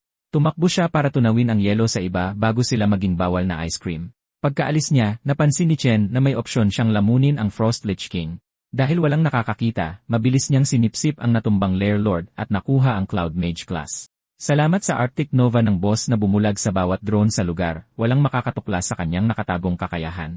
Pagkatapos, bigla na lang, nakatanggap siya ng isa pang sorpresang notifikasyon. Nag-level up din ang kanyang Lightning Assassin class, na nagpapahintulot sa kanyang magdagdag ng isang bituin para mapabuti ang isa sa kanyang mga stats. Lumipat ang eksena sa Drank Lair, ang Gloomvine Grotto, kung saan lubusang nalalamangan ang team ng Council President. Gaano man katindi ang kanilang pag-atake, napatunayang masyadong matibay ang Drank Boss para sa mga baguhang Awakeners na ito. Ang mage na pumipigil sa mga galaw ng halimaw gamit ang mga kadena ay malapit ng bumagsak, at ang mga pana ng Lightning Archer ay parang magaan na masahe lang kaysa tunay na pinsala sa Lair Lord. Pinagpasapasahan sila na parang mga murang action figure sa isang Happy Meal toy box. Dahil sa kahihiyan, napatanong sila kung ang lahat ng mga combat simulation na iyon ay talagang walang kwenta. Hindi pa sila nakakaharap ng kahit anong malapit sa ganitong antas ng kapangyarihan. Mabilis na napagtanto ng mage na ang presidente ang kanilang tanging pag-asa para matalo ang boss. Sa malayong likuran, gumawa ng isang madramang pose ang presidente. Kina-charge niya ang kanyang ultimate skill habang binibigyan ng buff ng mga support mage. Nang sapat na ang enerhiyang naipon, sumugod siya sa boss gamit ang kanyang nag-aalab na espada. Tumagos ang talindiretso sa core nito at sumabog sa isang bagyo ng apoy na tumunaw dito mula sa loob palabas. Naghiyawan ang kanyang mga kasamahan, ipinagdiriwang ang pagsikat ng isang alamat na ang pangalan daw ay mapapasama sa mga libro ng kasaysayan. Inanunsyo ng drone na natapos ng kanilang team ang isang grade lair sa loob lamang ng mahigit 30 minuto. Sobrang ganado, kumbinsido ang kanyang grupo na nakuha nila ang unang pwesto. Walang ibang team na posibleng makatalo sa oras na yon. Sabik silang lumabas ng lair, inaasahang makita ang kanilang mga pangalan na buong pagmamalaking nagniningning sa pinakatuktok ng mga ranggo. Maya-maya, naglakad sila sa mga pasilyo na puno ng mga estudyanteng sumuko at maagang nag-teleport palabas. Karamihan sa kanila ay mukhang lubos na natrauma, pinagmumultuhan pa rin ng mga demonyong una nilang nakaharap. Nagkataong nakita ng alipors ng presidente ang ating bida at ang kanyang squad na nakaupo rin sa isang tabi. Isang sulyap sa kanyang pagod na grupo ay nagpapakita ng lahat. Siguradong bumagsak sila agad sa sandaling pumasok sila sa loob. Mayabang na lumapit ang alipores, iniinsulto si Chen dahil sa diumanoy pagkabigo sa kalagitnaan matapos ang lahat ng matapang na asta kanina. Patuloy sa pagtahol ang tapat na aso, ngunit pinatahimik siya ng kanyang amo dahil papalapit ang Alliance Vice Chairman. Dahan-dahang pumalakpak ang eleganteng lalaki at binati ang mga estudyante sa kanilang kahanga-hangang pagganap. Habang papalapit siya, nananatiling kalmado ang ekspresyon ng presidente, habang ang kanyang mga alipores ay halos manginig sa tuwa sa pagtayo sa harap ng isa sa pinakamakapangyarihang tao sa mundo. Buong kumpiyansang inilahad ni President Ting ang kanyang kamay para makipagkamay. Gayunpaman, tuluyan siyang binaliwala ni Mr. Cavendish, nilagpasan siya ng hindi man lang tinitingnan. Dahil sa hayagang kahihiyan, naramdaman ng presidente na nadurog ang kanyang pride sa loob. Para lalong palalain ang sitwasyon, malakas na tinawag ng Vice Chairman ang kanyang kalaban na isang tunay na alamat. Hinawakan ng lalaki ang balikat ni Chen at inanunsyo sa lahat na naroroon para marinig na na-clear niya ang isang drunk dungeon sa loob lang ng 20 minuto.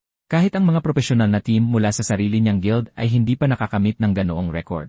Parehong natulala ang Council President at ang kanyang mga alipors. Hindi nila maintindihan kung paano tinalo ng 4 na hamak na nobody ang kanilang kumpletong 1-0-man squad sa oras at talagang na-clear ang isang drunk lair. Samantala, ni hindi man lang kumurap si Chen. Ang pagtanggap ng papuri mula sa pinakamakapangyarihang tao sa bansa ay walang halaga sa kanya. Kasabay nito, hindi niya maiwasang isipin kung bakit personal na pumunta sa akademya ang isang maimpluwensyang tao. Sa anumang kaso, kalmadong sinabi ni Carl Cavendish na tatandaan niyang mabuti ang pangalan ni Chen.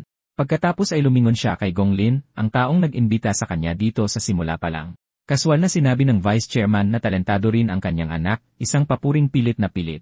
Nag-iwan iyon ng mapait na lasa sa bibig ng mag-ama. Dahil doon, inanunsyo ng Vice Chairman na oras na para siyang umalis. Mabilis na pumasok ang direktor para ayusin ang sitwasyon. Inihayag niya ang pinal na resulta, na nagsasabing parehong tabla sa score ang dalawang nangungunang team. Dahil dito, lahat sila ay makakatanggap ng opisyal na imbitasyon para sumali sa Imperial Guild. Ang balitang iyon ay parang musika sa pandinig ng mga roommate ni Chen dahil sigurado na ang buhay nila salamat sa pagbuhat niya sa kanila. Nagdiwang din ang mga alipors ni President Ting, pero siya mismo ay malayo sa pagiging masaya sa resulta. Pagkatapos ay idinagdag ng direktor na ang mga kapitan ay makakatanggap ng mga tungkulin sa pamamahala sa loob ng guild para sa kanilang pamumuno, at ang $1 milyon cash prize ay hahatiin ng pantay sa pagitan nila. Nang marinig iyon, kitang-kita ang pagkagulat ng dalawang team leader. Tahimik na nag-aalala si Chen na hindi sapat ang kalahating milyon para mabayaran ang kanyang utang. Kailangan niyang mag-isip ng ibang paraan para kitain ang natitirang halaga at tuparin ang kanyang pangako sa Mithril Exchange Guild. Pero baka hindi na mahalaga ang alalahaning yon dahil hayagang tumanggi si President Ting na tanggapin ang isang tabla. Matapang niyang idineklara na isang 1 versus 1 duel ang magtatakda ng tunay na panalo. Iisa lang ang dapat na kampiyon. Ang biglaang hamon ay nakakagulat na nakuha nito ang atensyon ng direktor at maging ng vice chairman. Naalarma sa padalos-dalos na kilos ng kanyang pamangkin, agad siyang sinubukang hikayatin ng direktor na tanggapin na lang ang kasalukuyang resulta. Ipinaliwanag ng matanda na ang tabla na ang pinakamagandang posibleng resulta, lalo na pagkatapos ng kanyang naunang kahihiyan. Nananatili siyang kalmado, iniisip na tatanggihan ng ating bida ang walang kwentang duel, ngunit agad na tinanggap ng aking idolo ang hamon sa kondisyon na ang mananalo ang kukuha ng buong 1 milyon na premyo. Ang maanghang na twist na iyon ay sapat na para mapatigil ang vice chairman at kanselahin ang kanyang pag-alis. Dahil napagkasunduan na, humakbang si Chen para harapin siya ng direkta, handang tapusin ang laban ng minsanan.